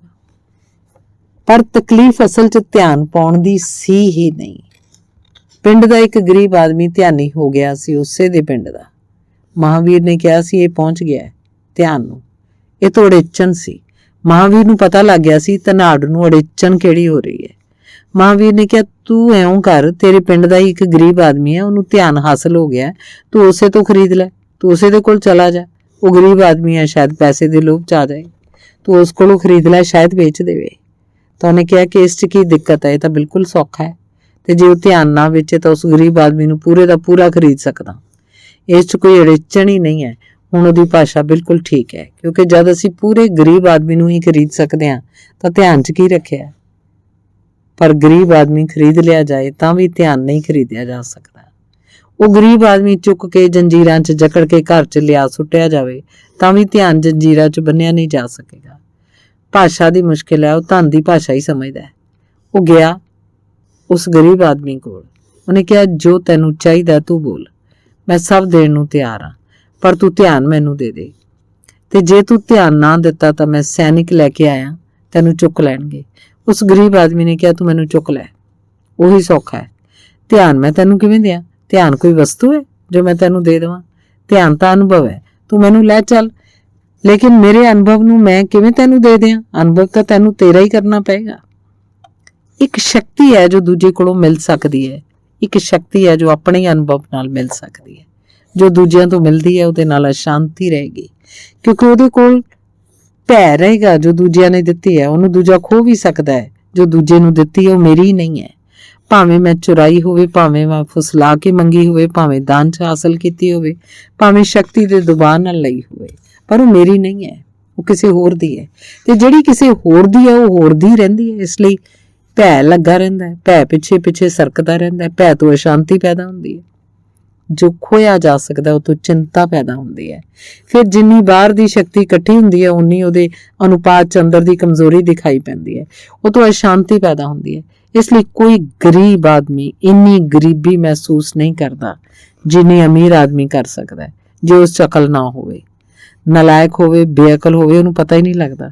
ਥੋੜੀ ਜਿਹੀ ਬੁੱਧੀ ਹੋਵੇ ਤਾਂ ਅਮੀਰ ਨੂੰ ਜਿਸ ਤਰ੍ਹਾਂ ਗਰੀਬੀ ਦਾ ਪਤਾ ਲੱਗਦਾ ਹੈ, ਉਸ ਤਰ੍ਹਾਂ ਹੀ ਗਰੀਬੀ ਦਾ ਪਤਾ ਗਰੀਬ ਆਦਮੀ ਨੂੰ ਕਦੇ ਨਹੀਂ ਲੱਗ ਸਕਦਾ, ਕਿਉਂਕਿ ਕੰਟਰਾਸਟ ਨਹੀਂ ਹੈ, ਤੁਲਨਾ ਨਹੀਂ ਹੈ। ਅਮੀਰ ਆਦਮੀ ਦੇ ਕੋਲ ਧਨ ਦਾ ਢੇਰ ਲੱਗ ਜਾਂਦਾ ਹੈ, ਉਹ ਅੰਦਰ ਦੇਖਦਾ ਹੈ ਹਿਰਦਾ ਮੰਗਤੇ ਦਾ ਕੱਸ ਹੈ, ਉੱਥੇ ਕੁਝ ਵੀ ਨਹੀਂ ਹੈ। ਗਰੀਬ ਆਦਮੀ ਦੇ ਹੱਥ 'ਚ ਵੀ ਭੀਖ ਦਾ ਪਾਤਰ ਹੈ, ਅੰਦਰ ਵੀ ਭੀਖ ਦਾ ਪਾਤਰ ਹੈ। ਤੁਲਨਾ ਵਿੱਚ ਵਿਰੋਧ ਨਹੀਂ ਹੈ। ਉਹਨੂੰ ਪਤਾ ਨਹੀਂ ਲੱਗਦਾ ਉਹ ਆਦਮੀ ਕਿੰਨਾ ਗਰੀਬ ਹੈ, ਕਿੰਨਾ ਅਮੀਰ ਹੈ। ਇਹ ਪਤਾ ਅਮੀਰ ਹੋ ਕੇ ਹੀ ਲੱਗਦਾ ਹੈ। ਮਹਾਵੀਰ ਜਦੋਂ ਸਾਮਰਾਜ ਨੂੰ ਛੱਡ ਕੇ ਗਰੀਬ ਹੁੰਦੇ ਆ ਤੇ ਬੁੱਧ ਜਦ ਸਮਰਾਟ ਦੇ ਸਿੰਘਾਸਨ ਤੋਂ ਉਤਰ ਕੇ ਰਸਤੇ ਦਾ ਭਿਖਾਰੀ ਬਣਦੇ ਆ, ਉਹਨਾਂ ਨੂੰ ਜਿਸ ਗਰੀਬੀ ਦਾ ਅਨੁਭਵ ਹੋਇਆ ਹੈ ਉਹ ਕਿਸੇ ਦੂਜੇ ਭਿਖਾਰੀ ਨੂੰ ਨਹੀਂ ਹੋ ਸਕਦਾ। ਉਹਨਾਂ ਦੀ ਗਰੀਬੀ 'ਚ ਅਮੀਰੀ ਦਾ ਵੱਡਾ ਹੱਥ ਹੈ। ਉਹਨਾਂ ਦੀ ਗਰੀਬੀ ਸ਼ਾਹੀ ਹੈ, ਉਸ 'ਚ ਸਮਰਾਟ ਹੋਣ ਦਾ ਅਨੁਭਵ ਛਪਿਆ ਹੈ। ਉਹਨਾਂ ਨੇ ਸਮਰਾਟ ਹੋ ਕੇ ਜਾਣ ਲਿਆ ਹੈ। ਉਸ ਨਾਲ ਵੀ ਅੰਦਰ ਦੀ ਗਰੀਬੀ ਨਹੀਂ ਮਿਟਦੀ, ਬਲਕਿ ਪ੍ਰਗਟ ਹੋ ਕੇ ਦਿਸਦੀ ਹੈ। ਜਿੰਨੀ ਬਾਹਰ ਦੀ ਸ਼ਕਤੀ ਇਕੱਠੀ ਹੋਏਗੀ ਉਨੀ ਅੰਦਰ ਦੀ ਕਮਜ਼ੋਰੀ ਪ੍ਰਗਟ ਹੋ ਕੇ ਨਜ਼ਰ ਆਏਗੀ, ਉਹ ਤੋਂ ਚਿੰਤਾ ਪੈਦਾ ਹੋਏਗੀ। ਇਸ ਲਈ ਧਿਆਨ ਰਹੇ, ਗਰੀਬ ਆਦਮੀ ਉਹਨਾਂ ਚਿੰਤਿਤ ਨਹੀਂ ਹੁੰਦਾ ਜਿੰਨਾ ਅਮੀਰ ਆਦਮੀ ਚਿੰਤਤ ਹੁੰਦਾ ਹੈ। ਅੱਜ ਜੇਕਰ ਅਮਰੀਕਾ 'ਚ ਸਭ ਤੋਂ ਵੱਧ ਚਿੰਤਾ ਹੈ ਤਾਂ ਉਹਦਾ ਕਾਰਨ ਇਹ ਨਹੀਂ ਕਿ ਅਮਰੀਕਾ ਦਾ ਕੋਈ ਨੈਤਿਕ ਪਤਨ ਹੋ ਗਿਆ ਹੈ। ਉਹਦਾ ਕੁੱਲ ਕਾਰਨ ਇੰਨਾ ਹੈ ਕਿ ਅਮਰੀਕਾ ਅੱਜ ਸਭ ਤੋਂ ਅਮੀਰ ਹੈ। ਅਮਰੀਕਾ 'ਚ ਚਿੰਤਾ ਸੁਭਾਵਕ ਹੈ। ਤੁਸੀਂ ਸਾਰੇ ਵੀ ਕੋਸ਼ਿਸ਼ 'ਚ ਲੱਗੇ ਹੋ ਸਾਡਾ ਮੁਲਕ ਅਮੀਰ ਹੋਣਾ ਵੀ ਚਾਹੀਦਾ ਹੈ। ਤੁਸੀਂ ਧਿਆਨ ਰੱਖਣਾ ਉਹ ਸਾਰੀ ਚਿੰਤਾ ਤੁਹਾਡੀ ਵੀ ਹੋ ਜਾਏਗੀ। ਧਨ ਦੇ ਨਾਲ ਚਿੰਤਾ ਆਏਗੀ ਹੀ। ਗਰੀਬੀ ਵਿੱਚ ਇੱਕ ਨਿਸ਼ਚਿੰਤਤਾ ਹੈ, ਕਿਉਂਕਿ ਗਰੀਬ ਦਾ ਕੋਈ ਪਤਾ ਨਹੀਂ ਹੈ। ਮੈਂ ਕੋਈ ਇਹ ਨਹੀਂ ਕਹਿ ਰਿਹਾ ਕਿ ਤੁਸੀਂ ਗਰੀਬ ਬਣੇ ਰਹੋ, ਮੈਂ ਤਾਂ ਕਹਿ ਰਿਹਾ ਚੰਗਾ ਹੈ ਕਿ ਤੁਹਾਨੂੰ ਗਰੀਬੀ ਦਾ ਪਤਾ ਲੱਗੇ ਤਾਂ ਅਧਿਆਤਮ ਦਾ ਜਨਮ ਹੋਵੇ। ਇਸ ਲਈ ਮੈਂ ਕਹਿੰਦਾ ਕਿ ਅਮੀਰ ਹੋਣਾ ਧਰਮ ਦੇ ਲਈ ਲਾਜ਼ਮੀ ਹੈ। ਜਿੰਨਾ ਸਮਾਜ ਖੁਸ਼ਹਾਲ ਰਹੇਗਾ ਉਨੀ ਵਿਰਾਟ ਧਰਮ ਦੇ ਜਨਮ ਦੀ ਸੰਭਾਵਨਾ ਹੈ। ਗਰੀਬ ਸਮਾਜ ਧਾਰਮਿਕ ਨਹੀਂ ਹੋ ਸਕਦਾ, ਕੋਈ ਉਪਾਅ ਨਹੀਂ ਹੈ। ਗਰੀਬ ਆਦਮੀ ਦੇ ਧਰਮ 'ਚ ਜੋ ਵਾਸਨਾ ਹੁੰਦੀ ਹੈ ਬਾਹਰ ਦੀ ਸ਼ਕਤੀ ਦੀ ਹੁੰਦੀ ਹੈ। ਉਹ ਪ੍ਰਾਰਥਨਾ ਵੀ ਕਰਦਾ ਹੈ ਤਾਂ ਧਨ ਦੀ ਖਾਤਰ, ਪੂਜਾ ਵੀ ਕਰਦਾ ਹੈ ਧਨ ਦੇ ਲਈ। ਗਰੀਬ ਦੀ ਪੂਜਾ ਤੇ ਪ੍ਰਾਰਥਨਾ 'ਚ ਮੰਗ ਪਦਾਰਥ ਦੀ ਹੀ ਬਣੀ ਰਹਿੰਦੀ ਹੈ। ਅਮੀਰ ਨੂੰ ਪਦਾਰਥ ਤਾਂ ਹਾਸਲ ਹੁੰਦਾ ਹੀ ਹੈ, ਉਹਦੀ ਮੰਗ ਦਾ ਕੋਈ ਸਵਾਲ ਨਹੀਂ ਹੈ, ਉਸ ਕੋਲ ਹੈ। ਹੁਣ ਉਸ 'ਚ ਹੋਰ ਜੁੜਨ ਦਾ ਕੋਈ ਮਕਸਦ ਨਹੀਂ ਹੈ। ਉਸ ਤੋਂ ਇੱਕ ਵੱਡੀ ਭਾਰੀ ਚਿੰਤਾ ਪੈਦਾ ਹੁੰਦੀ ਹੈ, ਇੱਕ ਡੂੰਘੀ ਚਿੰਤਾ ਪੈਦਾ ਹੁੰਦੀ ਹੈ ਕਿ ਹੁਣ ਕੀ। ਇਸ ਲਈ ਅੱਜ ਅਮਰੀਕਾ ਜਿੰਨਾ ਸ਼ੁਦਾਈ ਹੈ ਧਰਤੀ ਤੇ ਕੋਈ ਦੇਸ਼ ਨਹੀਂ ਹੈ। ਪਰ ਇਹ ਸੁਭਾਗ ਹੈ, ਕਿਉਂਕਿ ਇਸ ਸ਼ੁਦਾ ਦਾ ਮਤਲਬ ਹੀ ਇਹ ਹੋਇਆ ਕਿ ਧਨ ਗਰੀਬੀ ਨੂੰ ਪ੍ਰਗਟ ਕਰਦਾ ਹੈ, ਸ਼ਕਤੀ ਕਮਜ਼ੋਰੀ ਨੂੰ ਉਜਾਗਰ ਕਰਦੀ ਹੈ, ਸਿੱਖਿਆ ਅੰਦਰ ਦੇ ਗਿਆਨ ਨੂੰ ਉਗਾੜਦੀ ਹੈ। ਬਾਹਰ ਅਸੀਂ ਜੋ ਪਾਉਂਦੇ ਹਾਂ ਉਹਦੇ ਉਲਟ ਅੰਦਰ ਅਨੁਭਵ ਚ ਆਉਂਦਾ ਹੈ ਤਾਂ ਤਣਾਅ ਪੈਦਾ ਹੁੰਦਾ ਹੈ, ਸੰਤਾਪ ਪੈਦਾ ਹੁੰਦਾ ਹੈ। ਬਾਹਰ ਅਸੀਂ ਜੋ ਵੀ ਹਾਸਲ ਕਰ ਲਾਂਗੇ ਉਹ ਸ਼ਾਂਤੀ ਨੂੰ ਜਨਮ ਦੇਗਾ। ਇਸ ਲਈ ਸ਼ਕਤੀ ਦੀ ਸ਼ਕਤੀਸ਼ਾਲੀ ਇੱਛਾ ਦੇ ਨਾਲ ਸ਼ਾਂਤੀ ਦੀ ਵੀ ਅਣਚੁੱਕ ਤੀਬਰ ਇੱਛਾ ਜਾਰੀ ਰਹਿਣੀ ਚਾਹੀਦੀ ਹੈ, ਤਾਂ ਹੀ ਤੁਹਾਡੀ ਸ਼ਕਤੀ ਬਣ ਸਕੇਗੀ। ਸ਼ਕਤੀ ਪਲੱਸ ਸ਼ਾਂਤੀ ਇਹ ਤੁਹਾਡੀ ਖੋਜ ਰਹੇ ਹਨ। ਜਿੱਥੇ ਵੀ ਤੁਸੀਂ ਪਾਓ ਤੁਹਾਡੀ ਸ਼ਕਤੀ ਸ਼ਾਂਤੀ ਦੇ ਉਲਟ ਜਾਂਦੀ ਹੈ। ਸਮਝਣਾ ਉਹ ਗਲਤ ਸ਼ਕਤੀ ਹੈ, ਉਹਨੂੰ ਤੁਸੀਂ ਛੱਡ ਦੇਣਾ, ਸ਼ਾਂਤੀ ਨੂੰ ਆਧਾਰ ਰੱਖਣਾ। ਜਿੱਥੇ ਤੁਹਾਡੀ ਸ਼ਕਤੀ ਸ਼ਾਂਤੀ ਨੂੰ ਖੰਡਿਤ ਕਰਨ ਲੱਗੇ, ਸ਼ਕਤੀ ਨੂੰ ਛੱਡ ਦੇਣਾ, ਸ਼ਾਂਤੀ ਨੂੰ ਫੜ ਲੈਣਾ। ਸ਼ਾਂਤੀ ਨੂੰ ਸੂਤਰ ਬਣਾ ਲੈਣਾ, ਕਸੌਟੀ ਬਣਾ ਲੈਣਾ, ਤੋਲ ਲੈਣਾ। ਜੋ ਸ਼ਕਤੀ ਸ਼ਾਂਤੀ ਦੀ ਕਸੌਟੀ ਉੱਤੇ ਸਹੀ ਉਤਰੇ, ਸਮਝਣਾ ਉਹੀ ਸੋਨਾ ਹੈ। ਜਿਹੜੀ ਸ਼ਕਤੀ ਸ਼ਾਂਤੀ ਦੀ ਕਸੌਟੀ ਤੇ ਖਰੀ ਨਾ ਉਤਰੇ, ਮਿੱਟੀ ਸਮਝ ਕੇ ਛੱਡ ਦੇਣਾ, ਉਹਨੂੰ ਪਲ ਭਰ ਵੀ ਕੋਲ ਨਾ ਰੱਖਣਾ। ਜੇ ਇਹ ਸ਼ਾਂਤੀ ਦਾ ਬੋਧ ਬਣਿਆ ਰਹੇ ਤਾਂ ਅਸੀਂ ਕਦੇ ਵੀ ਨਹੀਂ ਭਟਕਾਂਗੇ। ਸ਼ਾਂਤੀ ਦਿਸ਼ਾ ਸੂਚਕ ਯੰਤਰ ਦਾ ਕੰਮ ਕਰਦੀ ਹੈ। ਜਿਸ ਪਾਸੇ ਵੱਲ ਸ਼ਾਂਤੀ ਦਿਸੇ, ਸਮਝਣਾ ਉਹੀ ਦਿਸ਼ਾ ਹੈ। ਜਿਸ ਪਾਸੇ ਵੱਲ ਸ਼ਾਂਤੀ ਦੀ ਸੂਈ ਇਸ਼ਾਰਾ ਨਾ ਕਰਦੀ ਹੋਵੇ, ਉਹ ਤੁਹਾਡੇ ਜਾਣਯੋਗ ਥਾਂ ਨਹੀਂ ਹੈ। ਉਧਰੋਂ ਆਪਣੇ ਆਪ ਨੂੰ ਹਟਾ ਲੈਣਾ। ਸ਼ਕਤੀ ਧੋਖੇ 'ਚ ਨਾ ਪਾ ਦੇ, ਇਸ ਲਈ ਸ਼ਾਂਤੀ ਦਾ ਚੇਤਾ ਰੱਖਣਾ ਜ਼ਰੂਰੀ ਹੈ। ਜਿਸ ਸ਼ਾਂਤੀ ਦੀ ਕਾਮਨਾ ਤੁਹਾਨੂੰ ਹੋਏਗੀ, ਉਹ ਅਜਿਹੀ ਪਵਿੱਤਰ ਸ਼ਾਂਤੀ ਹੈ ਜਿਸ 'ਚ ਕੋਈ ਵਿਘਨ ਨਹੀਂ ਪਾ ਸਕੇਗਾ। ਉਸ ਸ਼ਾਂਤੀ ਦੇ ਵਾਤਾਵਰਣ 'ਚ ਆਤਮਾ ਉਸ ਤਰ੍ਹਾਂ ਵਿਕਸਿਤ ਹੋਏਗੀ ਜਿਵੇਂ ਸ਼ਾਂਤ ਸਰੋਵਰ ਵਿੱਚ ਪਵਿੱਤਰ ਕਮਲ ਵਿਕਸਿਤ ਹੁੰਦਾ ਹੈ। ਜਿਸ ਸ਼ਾਂਤੀ ਦੀ ਕਾਮਨਾ ਤੁਹਾਨੂੰ ਹੋਏਗੀ, ਉਹ ਅਜਿਹੀ ਪਵਿੱਤਰ ਸ਼ਾਂਤੀ ਹੋਏਗੀ ਜਿਸ 'ਚ ਕੋਈ ਵਿਘਨ ਨਹੀਂ ਪਾ ਸਕਦਾ। ਧਿਆਨ ਰਹੇ, ਜਿਸ 'ਚ ਕੋਈ ਵਿਘਨ ਨਾ ਪਾ ਸਕੇ ਉਹ ਸ਼ਾਂਤੀ ਨਹੀਂ ਹੈ। ਇਹਨੂੰ ਸਮਝ ਲੈਣਾ। ਅਕਸਰ ਲੋਕ ਕਹਿੰਦੇ ਆ ਸਾਡੀ ਸ਼ਾਂਤੀ 'ਚ ਵਿਘਨ ਪਾਤਾ। ਜੇ ਦੂਜਾ ਕੋਈ ਤੁਹਾਡੀ ਸ਼ਾਂਤੀ 'ਚ ਵਿਘਨ ਪਾ ਸਕਦਾ ਹੈ ਤਾਂ ਉਹ ਸ਼ਾਂਤੀ ਦੂਜੇ ਕਿਸੇ ਦੀ ਦਿੱਤੀ ਹੋਈ ਹੈ, ਕਿਉਂਕਿ ਅਸੀਂ ਉਸੇ 'ਚ ਵਿਘਨ ਪਾ ਸਕਦੇ ਹਾਂ ਜੋ ਦਿੱਤੀ ਹੋਈ ਹੈ, ਨਹੀਂ ਤਾਂ ਵਿਘਨ ਨਹੀਂ ਪਾ ਸਕਦੇ। ਜੇ ਤੁਸੀਂ ਸ਼ਾਂਤ ਬੈਠੇ ਹੋ, ਉੱਥੇ ਇੱਕ ਬੱਚਾ ਸ਼ੋਰ ਮਚਾ ਰਿਹਾ, ਤੁਸੀਂ ਕਹਿੰਦੇ ਹੋ ਇਹ ਵਿਘਨ ਪਾਉਂਦਾ ਹੈ, ਤਾਂ ਇਹਦਾ ਮਤਲਬ ਹੈ ਕਿ ਬੱਚਾ ਜੇ ਚੁੱਪ ਰਹੇ ਤਾਂ ਉਹ ਤੁਹਾਨੂੰ ਸ਼ਾਂਤੀ ਦਿੰਦਾ ਹੈ, ਸ਼ੋਰ ਸ਼ਰਾਬਾ ਕਰੇ ਤਾਂ ਸ਼ਾਂਤੀ ਖੋਹ ਲੈਂਦਾ ਹੈ। ਉਹ ਸ਼ਾਂਤੀ ਤੁਹਾਡੀ ਨਹੀਂ ਹੈ, ਬੱਚੇ ਦੀ ਹੈ। ਤੁਸੀਂ ਕਹਿੰਦੇ ਹੋ ਬਾਜ਼ਾਰ 'ਚ ਸ਼ੋਰ ਸ਼ਰਾਬਾ ਹੁੰਦਾ, ਮੇਰਾ ਧਿਆਨ ਭਟਕ ਜਾਂਦਾ ਹੈ, ਤਾਂ ਧਿਆਨ ਹੈ ਹੀ ਨਹੀਂ, ਕਿਉਂਕਿ ਜਿਸ ਧਿਆਨ ਨੂੰ ਬਾਜ਼ਾਰ ਭਟਕਾ ਦਿੰਦਾ ਉਸ ਧਿਆਨ ਦੀ ਕੀਮਤ ਕੀ ਹੈ? 2 ਕੌਡੀ ਦੀ ਵੀ ਨਹੀਂ, ਉਹ ਬਾਜ਼ਾਰ ਦਾ ਹੀ ਦਿੱਤਾ ਹੋਇਆ ਹੈ। ਤੁਸੀਂ ਕਹਿੰਦੇ ਹੋ ਜੰਗਲ 'ਚ ਜਾ ਕੇ ਬੜਾ ਧਿਆਨ ਲੱਗਦਾ, ਉਹ ਧਿਆਨ ਤੁਹਾਡਾ ਨਹੀਂ ਹੈ, ਜੰਗਲ ਦਾ ਦਾਨ ਹੈ, ਜੰਗਲ ਦੀ ਦੇਣ ਹੈ। ਜੰਗਲ ਨੇ ਜੋ ਦਿੱਤਾ ਹੈ ਉਹ ਤੁਹਾਡਾ ਨਹੀਂ ਹੈ। ਬਾਜ਼ਾਰ ਜੋ ਖੋਹ ਲੈਂਦਾ ਉਹ ਤੁਹਾਡਾ ਨਹੀਂ ਹੈ। ਤਾਂ ਤੁਸੀਂ ਵਰ੍ਹਿਆਂ ਬੱਧੀ ਬੈਠੇ ਰਹੋ ਜੰਗਲ 'ਚ, ਪਹਾੜ ਉੱਤੇ। ਤੁਸੀਂ ਭਰਮ 'ਚ ਹੋ, ਜਿਵੇਂ ਉਤਰੋਗੇ, ਨਿਕਲੋਗੇ ਬਾਹਰ, ਪਾਓਗੇ ਫਿਰ ਅਸ਼ਾਂਤ ਹੋ ਗਏ, ਹੋਰ ਵੱਧ ਅਸ਼ਾਂਤ ਹੋ ਜਾਓਗੇ ਜਿੰਨਾ ਪਹਿਲਾਂ ਕਦੇ ਨਹੀਂ ਸੀ ਹੋਏ। ਵਿਘਨ ਜਿਸ 'ਚ ਕੋਈ ਪਾ ਸਕੇ ਉਹਦਾ ਮਤਲਬ ਹੀ ਹੋਇਆ ਕਿ ਉਹ ਤੁਹਾਡਾ ਨਹੀਂ ਹੈ। ਉਸ ਸ਼ਾਂਤੀ ਨੂੰ ਲੱਭਣਾ ਜਿਸ 'ਚ ਕੋਈ ਵਿਘਨ ਨਾ ਪਾ ਸਕੇ, ਇਹਦਾ ਅਰਥ ਇਹ ਹੋਇਆ ਕਿ ਵਿਘਨ ਤੋਂ ਬਚ ਕੇ ਨਾ ਲੱਭਣਾ, ਵਿਘਨ ਦੇ ਵਿੱਚ ਹੀ ਲੱਭਣਾ। ਬੱਚਾ ਸ਼ੋਰ ਨਾ ਵੀ ਮਚਾ ਰਿਹਾ ਹੋਵੇ, ਹੋਰ ਮਹੱਲੇ ਦੇ ਬੱਚਿਆਂ ਨੂੰ ਇਕੱਠਾ ਕਰ ਲੈਣਾ, ਕਹਿਣਾ ਕਿ ਤੁਸੀਂ ਸਾਰੇ ਸ਼ੋਰ ਮਚਾਓ, ਮੈਂ ਧਿਆਨ ਕਰ ਰਿਹਾ। ਜਿਸ ਦਿਨ ਤੁਸੀਂ ਪਾਓ ਕਿ ਬੱਚੇ ਸ਼ੋਰ ਕਰ ਰਹੇ ਹਨ, ਤੁਹਾਡਾ ਧਿਆਨ ਚੱਲ ਰਿਹਾ ਹੈ, ਉਸ ਦਿਨ ਤੁਸੀਂ ਸਮਝਣਾ ਕਿ ਤੁਹਾਡਾ ਹੈ। ਪਹਾੜ ਹਿਮਾਲਿਆ ਨਾ ਭਾਲਣਾ, ਐਨ ਬਾਜ਼ਾਰ ਦੇ ਵਿਚਾਲੇ ਬੈਠ ਕੇ ਧਿਆਨ ਕਰਨਾ, ਕਿਉਂਕਿ ਪਹਾੜ ਧੋਖਾ ਦੇ ਸਕਦਾ ਹੈ। ਪਹਾੜ ਸ਼ਾਂਤੀ ਦਿੰਦਾ ਹੈ, ਇਸ ਲਈ ਧੋਖਾ ਦੇ ਸਕਦਾ ਹੈ। ਪਹਾੜ ਤੋਂ ਬਚਣਾ, ਬਾਜ਼ਾਰ ਵਿੱਚ ਹੀ ਸ਼ਾਂਤੀ ਲੱਭਣਾ। ਜਿਸ ਦਿਨ ਬਾਜ਼ਾਰ 'ਚ ਤੁਸੀਂ ਸ਼ਾਂਤੀ ਨੂੰ ਪਾ ਲਓਗੇ, ਉਸ ਦਿਨ ਤੁਹਾਤੋਂ ਕੋਈ ਵੀ ਨਹੀਂ ਖੋ ਸਕੇਗਾ, ਕਿਉਂਕਿ ਜੋ ਖੋ ਸਕਦਾ ਸੀ ਉਸੇ ਦੇ ਵਿੱਚ ਤੁਸੀਂ ਪਾ ਲਿਆ। ਇਸ ਲਈ ਘਰ ਛੱਡ ਕੇ ਨਾ ਨਸਣਾ। ਗ੍ਰਸਤ ਹੁੰਦੇ ਹੋਏ ਵੀ ਜੇਕਰ ਤੁਸੀਂ ਸੰਨਿਆਸੀ ਹੋ ਗਏ ਤਾਂ ਹੀ ਸੰਨਿਆਸ ਸੱਚ ਹੈ। ਜੇ ਘਰ ਛੱਡਿਆ, ਪਤਨੀ ਛੱਡੀ, ਬੱਚੇ ਛੱਡੇ, ਧਨ ਛੱਡਿਆ, ਫਿਰ ਤੁਸੀਂ ਸੰਨਿਆਸੀ ਹੋਏ ਤਾਂ ਸੰਨਿਆਸ ਜੋ ਹੈ ਅਰੋਪਤ ਹੈ, ਝੂਠਾ ਹੈ, ਕੰਡੀਸ਼ਨਲ ਹੈ। ਜੇ ਪਤਨੀ ਫਿਰ ਵਾਪਸ ਦੇ ਦਿੱਤੀ ਜਾਏ ਤਾਂ ਉਹ ਇੱਕ ਰਾਤ ਵਿੱਚ ਹੀ ਫਿਰ ਤੋਂ ਤੁਹਾਡੇ ਸੰਨਿਆਸ ਨੂੰ ਖੋਹ ਲਏਗੀ। ਕਿਤੇ ਇਸਤਰੀ ਨਾ ਛੋ ਜਾਏ, ਡਰਿਆ ਹੋਇਆ ਹੈ, ਕਿਉਂਕਿ ਡਰਿਆ ਹੋਇਆ ਹੈ। ਇੰਨਾ ਭੈ ਭੀਤ ਸੰਨਿਆਸ ਕਿੱਥੇ ਲੈ ਜਾਏਗਾ? ਇੰਨਾ ਕਮਜ਼ੋਰ ਸੰਨਿਆਸ ਕੀ ਨਤੀਜੇ ਲਿਆਏਗਾ? ਇਸ ਨਾਲ ਆਤਮਾ ਨਰੋਈ ਹੋਈ ਕਿ ਨਿਰਬਲ ਹੋਈ, ਇਹ ਅਸੀਂ ਕਦੇ ਸੋਚਦੇ ਹੀ ਨਹੀਂ। ਇੱਕ ਆਦਮੀ ਇਸਤਰੀ ਨੂੰ ਹੱਥ ਲਾਉਣ ਤੋਂ ਡਰ ਰਿਹਾ, ਅਸੀਂ ਸੋਚਦੇ ਹਾਂ ਬੜਾ ਆਤਮਾਵਾਨ ਹੈ ਜੋ ਇਸਤਰੀ ਨੂੰ ਛੂਹਣ ਤੋਂ ਡਰ ਰਿਹਾ। ਇਸਤਰੀ ਛੋ ਜਾਏ ਤਾਂ ਉਹਦਾ ਬ੍ਰਹਮਚਰਜ ਨਸ਼ਟ ਹੋ ਜਾਂਦਾ। ਇਹ ਤਾਂ ਹੱਦ ਦੀ ਕਮਜ਼ੋਰ ਆਤਮਾ ਹੋਵੇ। ਇਸ ਕਮਜ਼ੋਰ ਆਤਮਾ ਦੀ ਕੋਈ ਪ੍ਰਾਪਤੀ ਹੈ? ਉਂਝ ਕਹਿੰਦਾ ਰਹਿੰਦਾ ਇਸਤਰੀ ਤਾਂ ਹੱਡ ਮਾਸ ਦਾ ਪਿੰਜਰਾ ਹੈ, ਛੋਹਣ ਤੋਂ ਵੀ ਡਰਦਾ ਹੈ। ਤੇ ਇਹ ਜੋ ਉੱਤੋਂ ਕਹਿ ਰਿਹਾ ਇਹ ਇੰਤਜ਼ਾਮ ਹੈ ਆਪਣੇ ਆਪ ਨੂੰ ਸਮਝਾਉਣ ਦਾ। ਅੰਦਰ ਰਸ ਮੌਜੂਦ ਹੈ, ਛੋ ਲਏ ਤਾਂ ਰਸ ਦਾ ਜਨਮ ਹੋ ਜਾਏਗਾ। ਰਸ ਦਾ ਜਨਮ ਹੋ ਜਾਏ ਤਾਂ ਉਹਨੂੰ ਲੱਗੇਗਾ ਕਿ ਅੰਦਰ ਪਤਨ ਹੋ ਗਿਆ ਹੈ। ਲੇਕਿਨ ਕੋਈ ਇਸਤਰੀ ਕਿਸੇ ਪੁਰਸ਼ 'ਚ ਰਸ ਪੈਦਾ ਨਹੀਂ ਕਰਦੀ, ਨਾ ਕੋਈ ਪੁਰਸ਼ ਕਿਸੇ ਇਸਤਰੀ 'ਚ ਰਸ ਪੈਦਾ ਕਰਦਾ ਹੈ। ਰਸ ਹੁੰਦਾ ਹੈ ਤਾਂ ਉਹਨੂੰ ਬਾਹਰ ਖਿੱਚ ਲੈਂਦੀ ਹੈ। ਇਹ ਰਸਤਾ ਆਤਮ ਦਰਸ਼ਨ ਦਾ। ਜੇ ਤੁਹਾਡੇ ਅੰਦਰ ਵਾਸਨਾ ਹੈ ਤਾਂ ਇਸਤਰੀ ਦੀ ਮੌਜੂਦਗੀ ਉਸ ਵਾਸਨਾ ਨੂੰ ਬਾਹਰ ਲੈ ਆਉਂਦੀ ਹੈ। ਤਾਂ ਇਸਤਰੀ ਸਿਰਫ ਸ਼ੀਸ਼ੇ ਦਾ ਕੰਮ ਕਰ ਰਹੀ ਹੈ। ਇਸਤਰੀ ਸਿਰਫ ਰੋਗ ਦੀ ਜੜ ਪਕੜ ਰਹੀ ਹੈ। ਉਹ ਇੱਕ ਡਾਇਗਨੋਸਿਸ ਕਰ ਰਹੀ ਹੈ ਕਿ ਤੁਹਾਡੇ ਅੰਦਰ ਕੀ ਛੁਪਿਆ ਹੋਇਆ ਹੈ। ਉਸ ਕੋਲੋਂ ਨਸਣਾ ਕੀ, ਉਹਨੂੰ ਹਮੇਸ਼ਾ ਕੋਲ ਰੱਖਣਾ ਚੰਗਾ, ਕਿਉਂਕਿ ਪਤਾ ਲੱਗਦਾ ਰਹੇ ਕਿ ਤੁਹਾਡੇ ਅੰਦਰ ਕੀ ਲੁਕਿਆ ਹੋਇਆ ਹੈ। ਤੇ ਉਹਦੇ ਕੋਲ ਰਹਿੰਦਿਆਂ ਜੇਕਰ ਵਾਸਨਾ ਖੋ ਜਾਏ, ਬ੍ਰਹਮਚਰਜ ਹਾਸਲ ਹੋਇਆ, ਤਾਂ ਸ਼ਕਤੀ ਹਾਸਲ ਹੋਈ ਜੋ ਅੰਦਰੂਨੀ ਹੈ। ਉਲਟ ਕੋਲੋਂ ਨਸ ਕੇ ਜੇ ਤੁਸੀਂ ਜੀਵਨ ਨੂੰ ਸੰਭਾਲਦੇ ਹੋ ਤਾਂ ਸੰਭਾਲਿਆ ਹੋਇਆ ਹੋਏਗਾ, ਉਹ ਹੌਟ ਹਾਊਸ ਪਲਾਂਟ ਹੋਏਗਾ। ਤਾਂ ਤੁਸੀਂ ਇੱਕ ਕੱਚ ਦਾ ਘਰ ਬਣਾ ਸਕਦੇ ਹੋ, ਉਸ 에ਅਰ ਕੰਡੀਸ਼ਨ ਦੇ ਇੰਤਜ਼ਾਮ ਕਰ ਸਕਦੇ ਹੋ। ਕੋਈ ਵੀ ਪੌਦਾ ਉਸ 'ਚ ਸੰਭਾਲਿਆ ਹੋਇਆ ਰਹਿ ਸਕਦਾ ਹੈ, ਲੇਕਿਨ ਭੁੱਲ ਕੇ ਵੀ ਇਸ ਪੌਦੇ ਨੂੰ ਧੁੱਪ ਵਿੱਚ, ਰੋਸ਼ਨੀ 'ਚ, ਹਵਾ 'ਚ ਨਾ ਕੱਢ ਦੇਣਾ, ਇਹ ਮਰ ਜਾਏਗਾ। ਸੋ ਤੁਹਾਡੇ ਸੰਨਿਆਸ ਹੌਟ ਹਾਊਸ ਪਲਾਂਟ ਹਨ, ਉਹਨਾਂ ਦਾ ਇੰਤਜ਼ਾਮ ਹੈ। ਉਸ ਇੰਤਜ਼ਾਮ ਦੇ ਅੰਦਰ ਅੰਦਰ ਉਹ ਸੰਨਿਆਸੀ ਹੈ, ਉਹਨਾਂ ਦੇ ਇੰਤਜ਼ਾਮ 'ਚੋਂ ਜ਼ਰਾ ਕੁ ਉਹਨਾਂ ਨੂੰ ਬਾਹਰ ਲਿਆਓ, ਪ੍ਰਕਿਰਤੀ ਦੀ ਦੁਨੀਆ 'ਚੋਂ ਮਿੱਟੀ ਸਾਬਤ ਹੋਣਗੇ।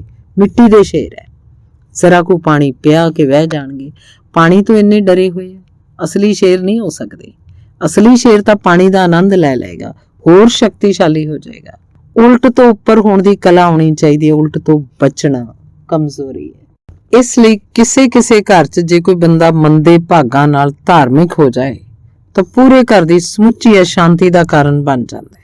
ਖੁਦ ਵੀ ਬਹੁਤ ਅਸ਼ਾਂਤੀ, ਬਹੁਤ ਉਪੱਦਰ ਕਰਾਉਂਦਾ ਹੈ। ਜੇ ਤੁਸੀਂ ਧਿਆਨ ਕਰਨ ਲੱਗੋ, ਇੱਕ ਮੁਸੀਬਤ ਪੂਰੇ ਪਰਿਵਾਰ ਦੀ ਹੋ ਗਈ, ਕਿਉਂਕਿ ਤੁਸੀਂ ਆਪਣੇ ਧਿਆਨ ਦਾ ਉਪਯੋਗ ਹੁਣ ਪੂਰੇ ਪਰਿਵਾਰ ਦੀ ਨਿੰਦਿਆ ਦੇ ਲਈ ਕਰੋਗੇ। ਹੁਣ ਜ਼ਰਾ ਜਿੰਨੀ ਗੱਲ ਤੁਹਾਨੂੰ ਅਸ਼ਾਂਤ ਕਰੇਗੀ, ਅਸ਼ਾਂਤੀ ਦਾ ਜਿੰਮਾ ਤੁਸੀਂ ਦੂਜੇ ਤੇ ਸੁੱਟੋਗੇ। ਭਾਂਡਾ ਇੰਨੇ ਜ਼ੋਰ ਨਾਲ ਕਿਉਂ ਡਿੱਗਿਆ, ਕਿ ਬੱਚੇ ਨੇ ਆਵਾਜ਼ ਕਿਉਂ ਮਾਰੀ, ਕੋਈ ਰੋਇਆ ਕਿਉਂ, ਕਿਸੇ ਨੇ ਰੇਡੀਓ ਕਿਉਂ ਚਾਲੂ ਕਰ ਦਿੱਤਾ। ਤੁਸੀਂ ਸ਼ਾਂਤ ਹੋਣ ਚੱਲੇ ਸੀ ਕਿ ਦੁਨੀਆ ਭਰ ਦੇ ਅਸ਼ਾਂਤ ਹੋਣ ਦਾ ਇੰਤਜ਼ਾਮ ਤੁਸੀਂ ਇਕੱਠਾ ਹੀ ਕਰਤਾ। ਰੇਡੀਓ ਚੱਲਦੇ ਰਹਿਣਗੇ, ਬੱਚੇ ਰੋਣਗੇ ਵੀ, ਹੱਸਣਗੇ ਵੀ, ਭਾਂਡਾ ਛੁੱਟ ਕੇ ਡਿੱਗੇਗਾ ਵੀ। ਇਹ ਸਭ ਦਾ ਗਹਿਰਾ ਸਵੀਕਾਰ ਹੋਣਾ ਚਾਹੀਦਾ ਹੈ। ਇਸ ਦੀ ਮੌਜੂਦਗੀ 'ਚ ਤੁਹਾਨੂੰ ਸ਼ਾਂਤ ਹੋਣਾ ਚਾਹੀਦਾ ਹੈ। ਵਿਗਨ ਤੋਂ ਘਬਰਾਓ ਨਾ, ਵਿਗਨ ਨੂੰ ਸਾਧਨਾ ਦਾ ਖੇਤਰ ਸਮਝੋ। ਤਦ ਜੋ ਸ਼ਾਂਤੀ ਹਾਸਲ ਹੋਏਗੀ ਉਹ ਤੁਹਾਡੀ ਹੈ, ਉਸ ਉੱਤੇ ਭਰੋਸਾ ਕੀਤਾ ਜਾ ਸਕਦਾ। ਜੇ ਤੁਸੀਂ ਸੱਚਮੁੱਚ ਹੀ ਧਾਰਮਿਕ ਆਦਮੀ ਬਣੋਗੇ ਤਾਂ ਘਰ 'ਚ ਤੁਹਾਡੇ ਕਾਰਨ ਸ਼ਾਂਤੀ ਵਧੇਗੀ। ਜੇ ਤੁਸੀਂ ਝੂਠੇ ਧਾਰਮਿਕ ਆਦਮੀ ਬਣੋਗੇ, ਜਿਹੋ ਜਿਹੇ ਕਿ ਮੁਲਕ ਭਰ ਵਿੱਚ ਹਨ, ਤਾਂ ਪੂਰਾ ਘਰ ਸ਼ਾਂਤ ਹੋ ਜਾਏਗਾ। ਇੱਕ ਬੰਦਾ ਘਰ 'ਚ ਧਾਰਮਿਕ ਹੋ ਜਾਏ, ਘਰ ਭਰ ਨੂੰ ਪਾਗਲ ਕਰ ਦਿੰਦਾ ਹੈ। ਇੱਕ ਔਰਤ ਮੇਰੇ ਘਰ ਆਈ, ਉਹਨੇ ਕਿਹਾ ਕਿ ਕਿਸੇ ਵੀ ਤਰ੍ਹਾਂ ਮੈਨੂੰ ਬਚਾਓ, ਮੇਰੇ ਪਤੀ ਧਾਰਮਿਕ ਹੋ ਗਏ ਆ, ਅਸੀਂ ਸਾਰੇ ਘਰ ਦੇ ਮੁਸੀਬਤ ਵਿੱਚ ਪੈ ਗਏ ਆ। ਫਿਰ ਉਹ ਸਧਾਰਨ ਪਤੀ ਵੀ ਨਹੀਂ ਹੈ, ਸਰਦਾਰ ਸੀ। ਮੈਂ ਕਿਹਾ ਕੀ ਕਰ ਰਹੇ ਆ? ਅਜੇ ਕੀ ਤਕਲੀਫ ਆ ਗਈ? ਤਾਂ ਕਹਿਣ ਲੱਗੇ ਕਿ ਰਾਤ ਦੇ 2 ਵਜੇ ਉੱਠ ਕੇ ਕੀਰਤਨ ਕਰਨ ਲੱਗ ਪੈਂਦੇ ਆ, ਕੋਈ ਸੌਂ ਹੀ ਨਹੀਂ ਪਾਉਂਦਾ। ਬੱਚਿਆਂ ਦੀ ਪ੍ਰੀਖਿਆ ਨੇੜੇ ਆ ਰਹੀ ਹੈ, ਬੱਚੇ ਸਿਰ 'ਚ ਦੋਥੜਾ ਮਾਰ ਰਹੇ ਹੈ, ਪਰ ਉਹ ਹਨ ਕਿ ਧਾਰਮਿਕ, ਤੇ ਰਾਤ ਦੇ 2 ਵਜੇ ਤੋਂ ਕੀਰਤਨ ਕਰਨ ਲੱਗਦੇ ਆ। ਮੈਂ ਉਹਨਾਂ ਦੇ ਪਤੀ ਨੂੰ ਸੱਦਿਆ, ਮੈਂ ਕਿਹਾ ਇਹ ਕੀ ਕਰ ਰਹੇ ਆ? ਕਹਿਣ ਲੱਗੇ ਅੰਮ੍ਰਿਤ ਵੇਲੇ ਬ੍ਰਹਮ ਮੁਹੂਰਤ ਵਿੱਚ ਕੀਰਤਨ ਕਰਨਾ। ਇਸ 'ਚ ਵਿਘਨ ਦਾ ਕੀ ਸਵਾਲ ਹੈ? ਮੈਨੂੰ ਕਹਿਣ ਲੱਗੇ ਤੁਸੀਂ ਉਹਨਾਂ ਲੋਕਾਂ ਦੀਆਂ ਗੱਲਾਂ 'ਚ ਨਾ ਆਉਣਾ, ਸਭ ਅਧਾਰਮਿਕ ਹੈ, ਦੁਸ਼ਟ ਹੈ, ਕੀਰਤਨ 'ਚ ਵਿਘਨ ਪਾਉਂਦੇ ਆ, ਧਾਰਮਿਕ ਕੰਮ 'ਚ ਅੜਚਨ ਹੈ।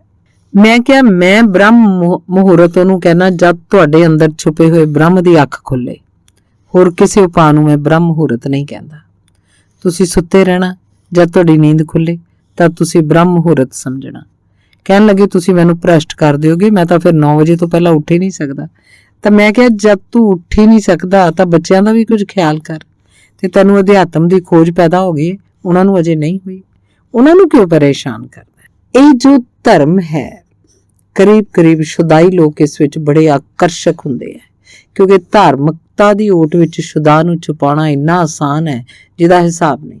ਲੋਕ ਹਜ਼ਾਰਾਂ ਤਰ੍ਹਾਂ ਦੇ ਰੋਗ ਧਰਮ ਦੀ ਓਟ 'ਚ ਛੁਪਾ ਲੈਂਦੇ ਆ। ਜੇ ਤੁਹਾਨੂੰ ਗੰਦੇ ਰਹਿਣ 'ਚ ਰੁਚੀ ਹੈ, ਮਨੋਵਿਗਿਆਨਿਕ ਕਹਿੰਦੇ ਆ ਕਿ ਕੁਝ ਲੋਕ ਅਜਿਹੇ ਹੈ ਜਿਹੜੇ ਸਰੀਰ ਦੀ ਗੰਦਗੀ ਨੂੰ ਸਾਧਨਾ ਮੰਨਦੇ ਆ, ਫਿਰ ਤੁਸੀਂ ਕੋਈ ਇਸ ਤਰ੍ਹਾਂ ਦੇ ਰਾਹ ਚੁਣ ਲਓਗੇ। ਕੋਈ ਜੈਨੀਆਂ ਦਾ ਸਾਧੂ ਹੋ ਜਾਏ ਜਿਸ 'ਚ ਨਹਾਉਣਾ ਵਗੈਰਾ ਦੀ ਮਨਾਹੀ ਹੈ, ਫਿਰ ਤੁਸੀਂ ਗੰਦਗੀ 'ਚ ਜੋ ਮਜ਼ਾ ਲਓਗੇ। ਤੁਹਾਡੇ ਕੋਲ ਜੇਕਰ ਕੋਈ ਵੀ ਜ਼ਰਾ ਸਾਫ਼ ਸੁਥਰਾ ਬੰਦਾ ਆ ਗਿਆ, ਤੁਸੀਂ ਉਹਨੂੰ ਨਿੰਦਿਆ ਨਾਲ ਦੇਖ ਸਕਦੇ ਹੋ। ਨਹਾਤਾ ਧੋਤਾ ਤਾਂ ਵਾਸਨਾ ਦੀ ਤਾਂਘ ਰੱਖਣ ਵਾਲਾ ਹੈ, ਕਿਉਂਕਿ ਸਰੀਰ ਦੀ ਇੰਨੀ ਸਜਾਵਟ ਕਰ ਰਿਹਾ। ਨਹਾਉਣਾ ਧੋਣਾ ਸਰੀਰ ਦੀ ਸਜਾਵਟ ਹੈ। ਗੰਦੇ ਹੋਣਾ, ਦਾਤਣ ਨਾ ਕਰਨਾ, ਮੂੰਹ 'ਚੋਂ ਬੋਹ ਮਾਰਦੀ ਹੋਵੇ, ਇਹ ਪੁੰਨ ਕਰਮ ਹੈ। ਪਾਗਲ ਇਸ ਤਰ੍ਹਾਂ ਦੇ ਲੋਕ ਹਨ। ਪੱਛਮ 'ਚ ਉਹਨਾਂ ਦਾ ਇਲਾਜ ਹੁੰਦਾ ਹੈ, ਇੱਥੇ ਉਹ ਕੋਈ ਤਰਕੀਬ ਕੱਢ ਕੇ ਧਾਰਮਿਕ ਬਣ ਪੈਂਦੇ ਹੈ। ਪੱਛਮ 'ਚ ਜੇ ਕੋਈ ਆਦਮੀ ਅਜਿਹੀ ਹਰਕਤ ਕਰੇ, ਉਹਦਾ ਇਲਾਜ ਕਰਾਉਣ ਲਈ ਫੌਰਨ ਉਹਨੂੰ ਡਾਕਟਰ ਦੇ ਕੋਲ ਲੈ ਕੇ ਜਾਣਗੇ, ਮਨੋਵਿਗਿਆਨੀ ਦੇ ਕੋਲ ਲੈ ਜਾਣਗੇ। ਇਸ 'ਚ ਕੋਈ ਨੁਕਸ ਆ ਗਿਆ, ਪਰ ਇੱਥੇ ਕੋਈ ਨੁਕਸ ਨਹੀਂ ਮੰਨਿਆ ਜਾਂਦਾ। ਇੱਥੇ ਅਸੀਂ ਉਹਨੂੰ ਸਵੀਕਾਰ ਕਰ ਲਵਾਂਗੇ। ਜੁੰਗ ਨੇ ਕਿਹਾ ਕਿ ਹਿੰਦੁਸਤਾਨ 'ਚ ਪਾਗਲ ਆਦਮੀ ਘੱਟ ਹਨ। ਕਾਰਨ ਇਹ ਹੈ ਕਿ ਹਿੰਦੁਸਤਾਨ 'ਚ ਪਾਗਲਾਂ ਲਈ ਹੋਰ ਢੰਗ ਦੇ ਉਪਾਅ ਵੀ ਹਨ। ਉਹ ਪਾਗਲ ਵੀ ਰਹਿ ਸਕਦੇ ਹੈ, ਬਿਨਾਂ ਜ਼ਾਹਰ ਹੋਇਆਂ ਵੀ ਰਹਿ ਸਕਦੇ ਹੈ। ਹੁਣ ਜੇ ਕੋਈ ਆਦਮੀ ਖਾਣਾ ਖਾ ਰਿਹਾ, ਨਾਲ ਪਖਾਨਾ ਵੀ ਕਰ ਰਿਹਾ ਤਾਂ ਅਸੀਂ ਉਹਨੂੰ ਪਰਮਹੰਸ ਕਹਿੰਦੇ ਆ। ਦੁਨੀਆ 'ਚ ਕਿਤੇ ਵੀ ਉਹਨੂੰ ਪਾਗਲਖਾਨੇ 'ਚ ਸੁੱਟਿਆ ਜਾਏਗਾ। ਅਸੀਂ ਕਹਿੰਦੇ ਆ ਇਹਨੂੰ ਤਾਂ ਭੇਦ ਹਾਸਲ ਹੋ ਗਿਆ। ਧਿਆਨ ਰਹੇ, ਝੂਠਾ ਧਰਮ ਤੁਹਾਡੇ ਅੰਦਰ ਅਸ਼ਾਂਤੀ ਨੂੰ ਵਧਾਵਾ ਦੇਗਾ, ਸ਼ੁਦਾ ਨੂੰ ਉਕਸਾਏਗਾ। ਝੂਠਾ ਧਰਮ ਹਮੇਸ਼ਾ ਹੀ ਦੂਜਿਆਂ ਨੂੰ ਦੋਸ਼ੀ ਠਹਿਰਾਏਗਾ। ਤੁਸੀਂ ਸਦਾ ਸਹੀ ਹੋ, ਦੂਜੇ ਸਦਾ ਦੋਸ਼ੀ ਹੈ। ਪਰ ਸੱਚਾ ਧਰਮ ਕਿਸੇ ਨੂੰ ਦੋਸ਼ੀ ਨਹੀਂ ਠਹਿਰਾਉਂਦਾ। ਇੱਕ ਬੱਚੇ ਨੂੰ ਹੱਕ ਹੈ ਉਹ ਗੀਤ ਗਾਵੇ, ਨੱਚੇ। ਇਹ ਬੱਚਾ ਹੋਣ ਦਾ ਹੱਕ ਹੈ। ਤੁਹਾਡੀ ਲੋੜ ਹੈ, ਤੁਸੀਂ ਧਿਆਨ ਕਰ ਰਹੇ ਹੋ, ਪਰ ਬੱਚੇ ਦੀ ਜ਼ਰੂਰਤ ਹੈ ਨੱਚੇ, ਕੁੱਦੇ, ਚਿੱਲਾਵੇ। ਤੁਸੀਂ ਮਜ਼ੇ ਨਾਲ ਧਿਆਨ ਕਰੋ। ਬੱਚਾ ਤਾਂ ਤੁਹਾਨੂੰ ਨਹੀਂ ਕਹਿੰਦਾ ਕਿ ਤੁਸੀਂ ਧਿਆਨ ਕਰਕੇ ਮੈਨੂੰ ਵਿਘਨ ਪਾ ਰਹੇ ਹੋ। ਤੁਹਾਡੇ ਧਿਆਨ 'ਚ ਬੈਠਣ ਨਾਲ ਮੇਰੇ ਖੇਡਣ 'ਚ ਵਿਘਨ ਪੈਂਦਾ ਹੈ, ਤਾਂ ਤੁਸੀਂ ਕਿਉਂ ਕਹਿ ਰਹੇ ਹੋ ਕਿ ਤੇਰੇ ਖੇਡਣ ਨਾਲ ਸਾਡੇ ਧਿਆਨ 'ਚ ਵਿਘਨ ਪੈਂਦਾ ਹੈ? ਬੱਚੇ ਨੂੰ ਖੇਡਣ ਦਿਓ, ਤੁਸੀਂ ਧਿਆਨ ਕਰੋ। ਤੁਸੀਂ ਇਹ ਖਿਆਲ ਹੀ ਛੱਡਦੇ ਹੋ ਕਿ ਕੋਈ ਤੁਹਾਡੇ ਧਿਆਨ 'ਚ ਵਿਘਨ ਪਾ ਸਕਦਾ ਹੈ। ਇਸ ਖਿਆਲ ਦੇ ਛੁੱਟਦਿਆਂ ਤੁਸੀਂ ਧਿਆਨ ਦੀ ਸਹੀ ਦਿਸ਼ਾ 'ਚ ਗਤੀ ਕਰਨ ਲੱਗੋਗੇ। ਜਦ ਵੀ ਤੁਹਾਨੂੰ ਲੱਗੇ ਕੋਈ ਵਿਘਨ ਪਾ ਰਿਹਾ, ਉਸੇ ਵੇਲੇ ਤੁਸੀਂ ਸਮਝਣਾ ਤੁਸੀਂ ਕੋਈ ਭੁੱਲ ਕਰ ਰਹੇ ਹੋ, ਨਹੀਂ ਤਾਂ ਵਿਘਨ ਨਾ ਪੈਂਦਾ। ਇਸੇ ਲਈ ਇਹ ਸੂਤਰ ਕਹਿੰਦਾ ਹੈ ਕਿ ਜਿਸ ਸ਼ਾਂਤੀ ਦੀ ਕਾਮਨਾ ਤੁਹਾਨੂੰ ਹੋਏਗੀ, ਉਹ ਜਿਹੀ ਪਵਿੱਤਰ ਸ਼ਾਂਤੀ ਹੈ ਜਿਸ 'ਚ ਕੋਈ ਵਿਘਨ ਨਹੀਂ ਪਾ ਸਕੇਗਾ। ਉਸ ਸ਼ਾਂਤ ਵਾਤਾਵਰਨ 'ਚ ਆਤਮਾ ਉਸੇ ਤਰ੍ਹਾਂ ਵਿਕਸਿਤ ਹੋਏਗੀ ਜਿਵੇਂ ਸ਼ਾਂਤ ਸਰੋਵਰ ਵਿੱਚ ਕਮਲ ਵਿਕਸਿਤ ਹੁੰਦਾ ਹੈ। ਸ਼ਾਂਤ ਧਿਆਨ ਦੀ ਅਵਸਥਾ 'ਚ ਤੁਹਾਡੀ ਆਤਮਾ ਦਾ ਕਮਲ ਖਿੜੇਗਾ ਜਿਵੇਂ ਸ਼ਾਂਤ ਝੀਲ 'ਚ ਕਮਲ ਖਿੜਦਾ ਹੈ। ਫਿਰ ਤੁਹਾਨੂੰ ਉਹਨੂੰ ਖਿੜਾਉਣ ਦੀ ਕੋਸ਼ਿਸ਼ ਨਹੀਂ ਕਰਨੀ ਪਏਗੀ, ਉਹ ਖਿੜਨਾ ਸ਼ੁਰੂ ਹੋ ਜਾਏਗਾ। ਬਾਹਰ ਤੋਂ ਮੁਕਤ ਸ਼ਾਂਤੀ, ਬਾਹਰ ਤੋਂ ਮੁਕਤ ਸ਼ਕਤੀ, ਬਸ ਦੋ ਲਾਜ਼ਮਤਾਵਾਂ ਹਨ ਤੇ ਤੁਹਾਡੇ ਜੀਵਨ ਦਾ ਕਮਲ ਖਿੜਨਾ ਸ਼ੁਰੂ ਹੋ ਜਾਏਗਾ। ਸੋ ਮਾਲਕੀ ਦੀ ਅਪੂਰਵ ਤੀਬਰ ਇੱਛਾ ਕਰੋ। ਇਸ ਲਈ ਹਿੰਦੂ ਸੰਨਿਆਸੀਆਂ ਨੇ ਸੰਨਿਆਸੀ ਦਾ ਨਾਂ ਸਵਾਮੀ ਚੁਣਿਆ ਹੈ। ਪਰ ਕਿਹੋ ਜਿਹਾ ਸਵਾਮੀ ਪੁਣਾ? ਮਕਾਨ ਦਾ, ਧਨ ਦਾ, ਦੁਕਾਨ ਦਾ? ਨਹੀਂ, ਕਿਉਂਕਿ ਉਹ ਤਾਂ ਸਿਰਫ ਧੋਖਾ ਹੈ। ਤੁਸੀਂ ਬਣਦੇ ਹੋ ਗੁਲਾਮ ਤੇ ਸਵਾਮੀ ਹੋਣ ਦਾ ਖਿਆਲ ਰੱਖਦੇ ਹੋ। ਤੁਸੀਂ ਬਣਦੇ ਹੋ ਦਾਸ ਤੇ ਸੋਚਦੇ ਹੋ ਸਮਰਾਟ ਹੋ ਗਏ। ਮੈਂ ਸੁਣਿਆ ਕਿ ਮੁਸਲਮਾਨ ਫਕੀਰ ਫਰੀਦ ਇੱਕ ਪਿੰਡ ਚੋਂ ਦੀ ਲੰਘ ਰਿਹਾ ਸੀ ਤੇ ਇੱਕ ਆਦਮੀ ਇੱਕ ਗਊ ਦੇ ਗਲ 'ਚ ਰੱਸਾ ਬੰਨ ਕੇ ਘਰ ਵੱਲ ਲਿਜਾ ਰਿਹਾ ਸੀ। ਫਰੀਦ ਰੁਕ ਗਿਆ। ਉਹਦੀ ਅਜਿਹੀ ਆਦਤ ਸੀ, ਉਹਨੇ ਆਪਣੇ ਸ਼ਿਸ਼ਿਆਂ ਨੂੰ ਕਿਹਾ, ਘੇਰ ਲਓ ਇਸ ਆਦਮੀ ਨੂੰ ਤੇ ਇਸ ਗਊ ਨੂੰ, ਮੈਂ ਤੁਹਾਨੂੰ ਸਿੱਖਿਆ ਦੇਣੀ ਹੈ। तो आदमी जरा चौंकिया। उन्हें कहा कि मैनू घेरन दी की लोड़ है। फरीद ने कहा कि तू चुप रह, तैनू असी कुछ नहीं कहना, सिर्फ अपने शिष्यां नू सिक्ख्या देनी है। फिर उन्हें कहा, शिष्यो मैं पुछदा इन्हां दोहां च मालक कौन है, गऊ जां आदमी? शिष्या ने कहा कि तुसी भी की पुछदे हो, जाहिर है कि आदमी मालिक है क्योंकि गऊ ओहदी मलकीयत है। गल विच उहने रस्सा पा रखिया। फरीद ने कहा, मैं तो दूजा सवाल पुछदा, जे असी विचालियों रस्से नूं कट दईए ते गऊ भज पवे, गऊ दे पिछे आदमी भजेगा कि गऊ आदमी दे पिछे भजेगी? उन्होंने कहा, यकीनन ही आदमी गऊ दे पिछे भजेगा, गऊ इस आदमी नूं नहीं लभेगी, ये आदमी गऊ नूं लभेगा। तो फिर मालिक कौन है? फरीद ने कहा, ये रस्सी तुहानूं दिसदी है कि गऊ दे गल विच है, असल च आदमी दे गल च है। वस्तुआं साडे गल च फंदा कस लैंदियां, जिन्हां दे असीं मालिक हुंदे आ, उन्हां दे असीं गुलाम हो जांदे आ। ਜਿਹਦੇ ਤੁਸੀਂ ਮਾਲਕ ਹੋਗੇ ਉਹਦੇ ਗੁਲਾਮ ਹੋ ਜਾਓਗੇ। ਜ਼ਰਾ ਖਿਆਲ ਕਰੋ, ਸਾਡੇ ਮੁਲਕ 'ਚ ਪਤੀ ਨੂੰ ਸਵਾਮੀ ਕਿਹਾ ਜਾਂਦਾ, ਉਹ ਤੋਂ ਵੱਡਾ ਗੁਲਾਮ ਲੱਭ ਸਕਦੇ ਹੋ ਤੁਸੀਂ? ਸਵਾਮੀ ਹਨ ਉਹ। ਪਤਨੀ ਜਦ ਉਹਨਾਂ ਨੂੰ ਖੱਤ ਲਿਖਦੀ ਹੈ ਕਿ ਉਸ ਵਿੱਚ ਸਵਾਮੀ ਲਿਖਦੀ ਹੈ, ਹੇਠਾਂ ਦਸਖਤ ਕਰਦੀ ਹੈ ਤੁਹਾਡੀ ਦਾਸੀ। ਸਾਰੇ ਭਲੀ ਭਾਂਤ ਜਾਣਦੇ ਹੈ ਕੌਣ ਦਾਸ ਕੌਣ ਮਾਲਕ। ਕਿਸੇ ਨੂੰ ਜ਼ਰਾ ਵੀ ਸ਼ੱਕ ਨਹੀਂ ਹੈ ਇਸ ਮਾਮਲੇ 'ਚ। ਇਸਤਰੀਆਂ ਹੁਸ਼ਿਆਰ ਹੈ, ਉਹ ਰਾਜ਼ੀ ਹੈ ਕਿ ਠੀਕ ਦਸਖਤ ਹੀ ਕਰਦੇ ਆ ਦਾਸੀ ਦੇ, ਚੱਲੇਗਾ। पर असलीयत विच मालिक कौन है? पति तद तक गुलाम रहणगे जद तक वो मालिक होने का ख्याल रखणगे। जब तक उन्होंने ख्याल है कि पत्नी का स्वामी होना है, तब तक वो लफ्जां च बेशक स्वामी बने रहन, असल च गुलाम रहणगे। जो भी दूजे उत्ते मालिक बनने की कोशिश करेगा वो गुलाम हो जाएगा। हर तरह की मलकीयत बाहर की दुनिया च गुलामी लियाउंदी है। तां इह किस स्वामी बने वाले इशारा है? ये अंदर दी मलकीयत वाले इशारा है। तुसीं सिर्फ अपने ही मालिक हो सकते हो, ਕਿਸੇ ਦੂਜੇ ਦੇ ਮਾਲਕ ਤੁਸੀਂ ਨਹੀਂ ਹੋ ਸਕਦੇ। ਇਸ ਭੁਲੇਖੇ 'ਚ ਪੈਣਾ ਹੀ ਨਾ। ਬਾਹਰ ਦੀ ਮਲਕੀਅਤ ਅਸੰਭਵ ਹੈ, ਉੱਥੇ ਸਿਰਫ ਠੱਗਬਾਜ਼ੀ ਹੈ। ਤੁਸੀਂ ਜਦ ਵੀ ਉਸ ਠੱਗੀ 'ਚ ਪਾਓਗੇ, ਆਖਰ 'ਚ ਪਾਓਗੇ ਕਿ ਗੁਲਾਮ ਹੋ ਗਏ, ਮਾਲਕ ਨਹੀਂ ਹੋਏ। ਆਖਰ 'ਚ ਪਾਓਗੇ ਤੁਸੀਂ ਜੋ ਬਣਾਇਆ ਸੀ ਮਲਕੀਅਤ ਦਾ ਮਕਾਨ, ਉਹ ਗੁਲਾਮੀ ਦਾ ਕੈਦਖਾਨਾ ਬਣ ਗਿਆ। ਤੁਸੀਂ ਉਹਦੇ ਅੰਦਰ ਘਿਰ ਗਏ, ਫਸ ਗਏ। ਸਿਰਫ ਇੱਕ ਇਹੀ ਮਲਕੀਅਤ ਹੋ ਸਕਦੀ ਹੈ, ਉਹ ਹੈ ਆਪਣੀ। ਧਿਆਨ ਰਹੇ, ਜਿਹੜਾ ਆਪਣਾ ਹੀ ਮਾਲਕ ਨਹੀਂ ਹੈ ਉਹ ਕਿਹਦਾ ਮਾਲਕ ਹੋ ਸਕਦਾ ਹੈ? ਕਿਵੇਂ ਹੋ ਸਕਦਾ ਹੈ? ਜੇ ਆਪਣਾ ਹੀ ਮਾਲਕ ਨਹੀਂ ਤਾਂ ਉਹ ਕਿਵੇਂ ਕਿਸੇ ਹੋਰ ਦਾ ਮਾਲਕ ਹੋ ਸਕਦਾ ਹੈ? ਸਿਰਫ ਆਪਣੇ ਹੀ ਮਾਲਕ ਹੋਣ ਦਾ ਉਪਾਅ ਹੈ ਜੋ ਆਪਣਾ ਮਾਲਕ ਹੋਣਾ ਚਾਹੁੰਦਾ ਉਹ ਦੂਜੇ ਦੀ ਮਲਕੀਅਤ ਛੱਡ ਦਿੰਦਾ ਹੈ। ਇਹ ਜੋ ਸੂਤਰ ਹੈ ਮਾਲਕੀ ਦੀ ਅਪੂਰਵ ਤੀਬਰ ਇੱਛਾ ਕਰੋ, ਇਹ ਸੂਤਰ ਇਸ ਲਈ ਹੈ ਕਿ ਤੁਸੀਂ ਧੋਖੇ ਨਾਲ ਰਾਜ਼ੀ ਨਾ ਹੋਣਾ, ਅਪੂਰਵ ਸਿੱਖ ਕਰੋ। ਮਾਲਕੀ ਦੀ, ਅਸਲੀ ਮਾਲਕੀ ਦੀ ਤੀਬਰ ਇੱਛਾ ਕਰੋ, ਧੋਖੇ ਤੋਂ ਰਾਜ਼ੀ ਨਾ ਹੋ। ਨਕਲੀ ਚੀਜ਼ਾਂ ਤੋਂ ਨਾ ਸੋਚ ਲੈਣਾ ਕਿ ਮੈਂ ਮਾਲਕ ਹੋ ਗਿਆ। ਜਦ ਤੱਕ ਤੁਸੀਂ ਆਪਣੇ ਹੀ ਮਾਲਕ ਨਾ ਹੋ ਜਾਓ ਤਦ ਤੱਕ ਤੁਸੀਂ ਸਿੱਖ ਨੂੰ ਜਾਰੀ ਰੱਖਣਾ। ਉਲਟਾ ਜਾਪਦਾ ਹੈ, ਜਿਨ੍ਹਾਂ ਨੇ ਸਭ ਕੁਝ ਛੱਡ ਕੇ ਭਿਕਸ਼ੂ ਦਾ ਭੇਸ ਬਣਾ ਲਿਆ ਉਹਨਾਂ ਨੂੰ ਅਸੀਂ ਸੁਆਮੀ ਕਿਹਾ। ਸਿਰਫ ਬੁੱਧ ਨੇ ਆਪਣੇ ਭਿਕਸ਼ੂਆਂ ਨੂੰ ਸੁਆਮੀ ਨਹੀਂ ਕਿਹਾ, ਭਿਕਸ਼ੂ ਕਿਹਾ, ਸੋਚ ਕੇ ਕਿਹਾ। ਦੋਨੋਂ ਗੱਲਾਂ ਬੜੀਆਂ ਮਜ਼ੇਦਾਰ ਹੈ। ਹਿੰਦੂਆਂ ਨੇ ਸੰਨਿਆਸੀਆਂ ਨੂੰ ਸੁਆਮੀ ਕਿਹਾ ਦਾ ਕਾਰਨ ਹੈ ਕਿ ਉਸਨੇ ਸਾਰਾ ਸੁਆਮੀ ਪੁਣਾ ਛੱਡ ਦਿੱਤਾ। ਹੁਣ ਇੱਕ ਹੀ ਥਾਂ ਆਪਣੇ ਸੁਆਮੀ ਪੁਣੇ ਨੂੰ ਬਣਾਉਣ ਦੀ ਚੇਸ਼ਟਾ ਕੀਤੀ ਹੈ। ਉਹਦੀ ਆਪਣੀ ਆਤਮਾ ਹੈ, ਉਹ ਆਪਣਾ ਮਾਲਕ ਹੈ। ਇਸ ਲਈ ਹਿੰਦੂਆਂ ਨੇ ਆਪਣੇ ਸੰਨਿਆਸੀਆਂ ਨੂੰ ਸੁਆਮੀ ਕਿਹਾ, ਬੁੱਧ ਨੇ ਆਪਣੇ ਸੰਨਿਆਸੀਆਂ ਨੂੰ ਭਿਕਸ਼ੂ ਕਿਹਾ। ਉਲਟਾ ਜਾਪਦਾ ਹੈ, ਪਰ ਬੁੱਧ ਨੇ ਇਸ ਲਈ ਆਪਣੇ ਸੰਨਿਆਸੀਆਂ ਨੂੰ ਭਿਕਸ਼ੂ ਕਿਹਾ ਕਿਉਂਕਿ ਇਸ ਦੁਨੀਆ 'ਚ ਸਾਰਿਆਂ ਨੂੰ ਸੁਆਮੀ ਹੋਣ ਦਾ ਖਿਆਲ ਹੈ। ਇੱਥੇ ਸਾਰੇ ਹੀ ਸੁਆਮੀ ਹੈ, ਕੋਈ ਇਸ ਦਾ ਕੋਈ ਉਸ ਦਾ। ਇਹ ਸ਼ਬਦ ਗੰਦਾ ਹੋ ਗਿਆ, ਸੋ ਮੈਂ ਤੁਹਾਨੂੰ ਭਿਕਸ਼ੂ ਕਹਾਂਗਾ। ਭਿਕਸ਼ੂ ਤਾਂ ਮੈਂ ਇਸ ਲਈ ਕਹਾਂਗਾ ਕਿ ਇਸ ਦੁਨੀਆ 'ਚ ਹਾਲਤ ਉਲਟੀ ਹੈ। ਇੱਥੇ ਸਭ ਮੰਗਤੇ ਆਪਣੇ ਆਪ ਨੂੰ ਸੁਆਮੀ ਕਹਿ ਰਹੇ ਹੈ, ਇਸ ਲਈ ਮੈਂ ਸੁਆਮੀ ਨੂੰ ਮੰਗਤਾ ਕਹਾਂਗਾ। ਬੁੱਧ ਨੇ ਕਿਹਾ ਕਿ ਇਸ ਦੁਨੀਆ 'ਚ ਜਦ ਸਾਰਾ ਮਾਮਲਾ ਹੀ ਉਲਟਾ ਹੈ ਤੇ ਲੋਕ ਸੀਰ ਸ਼ਾਸਨ ਕਰ ਰਹੇ ਹੈ, ਮੈਨੂੰ ਤੁਹਾਡੇ ਪੈਰਾਂ ਭਾਰ ਖੜੇ ਕਰਨਾ ਪਏਗਾ। ਇੱਥੇ ਸਭ ਭਿਖਾਰੀ ਆਪਣੇ ਆਪ ਨੂੰ ਸੁਆਮੀ ਮੰਨ ਰਹੇ ਹੈ, ਤਾਂ ਤੁਹਾਨੂੰ ਸੁਆਮੀ ਕਹਿਣ 'ਚ ਬੜਾ ਭੁਲੇਖਾ ਪੈਦਾ ਹੋਏਗਾ। ਇਸ ਲਈ ਮੈਂ ਤੁਹਾਨੂੰ ਭਿਕਸ਼ੂ ਕਹਾਂਗਾ ਕਿਉਂਕਿ ਤੁਸੀਂ ਆਪਣੇ ਹੋ, ਭਿਕਸ਼ੂ ਆਪਣੇ ਆਪ ਨੂੰ ਸੁਆਮੀ ਕਹਿ ਰਹੇ ਹਨ। ਇਸ ਲਈ ਮੁਨਾਸਬ ਹੈ ਸੁਆਮੀ ਆਪਣੇ ਆਪ ਨੂੰ ਭਿਕਸ਼ੂ ਕਹਿਣ। ਪਰ ਗੱਲ ਇੱਕ ਹੀ ਹੈ, ਇਰਾਦਾ ਇੱਕ ਹੀ ਹੈ, ਅੰਦਰੂਨੀ ਮਲਕੀਅਤ ਹਾਸਲ ਹੋਵੇ ਤੇ ਮਾਲਕੀ ਦੀ ਅਪੂਰਵ ਤੀਬਰ ਇੱਛਾ ਕਰੋ। ਧੰਨਵਾਦ।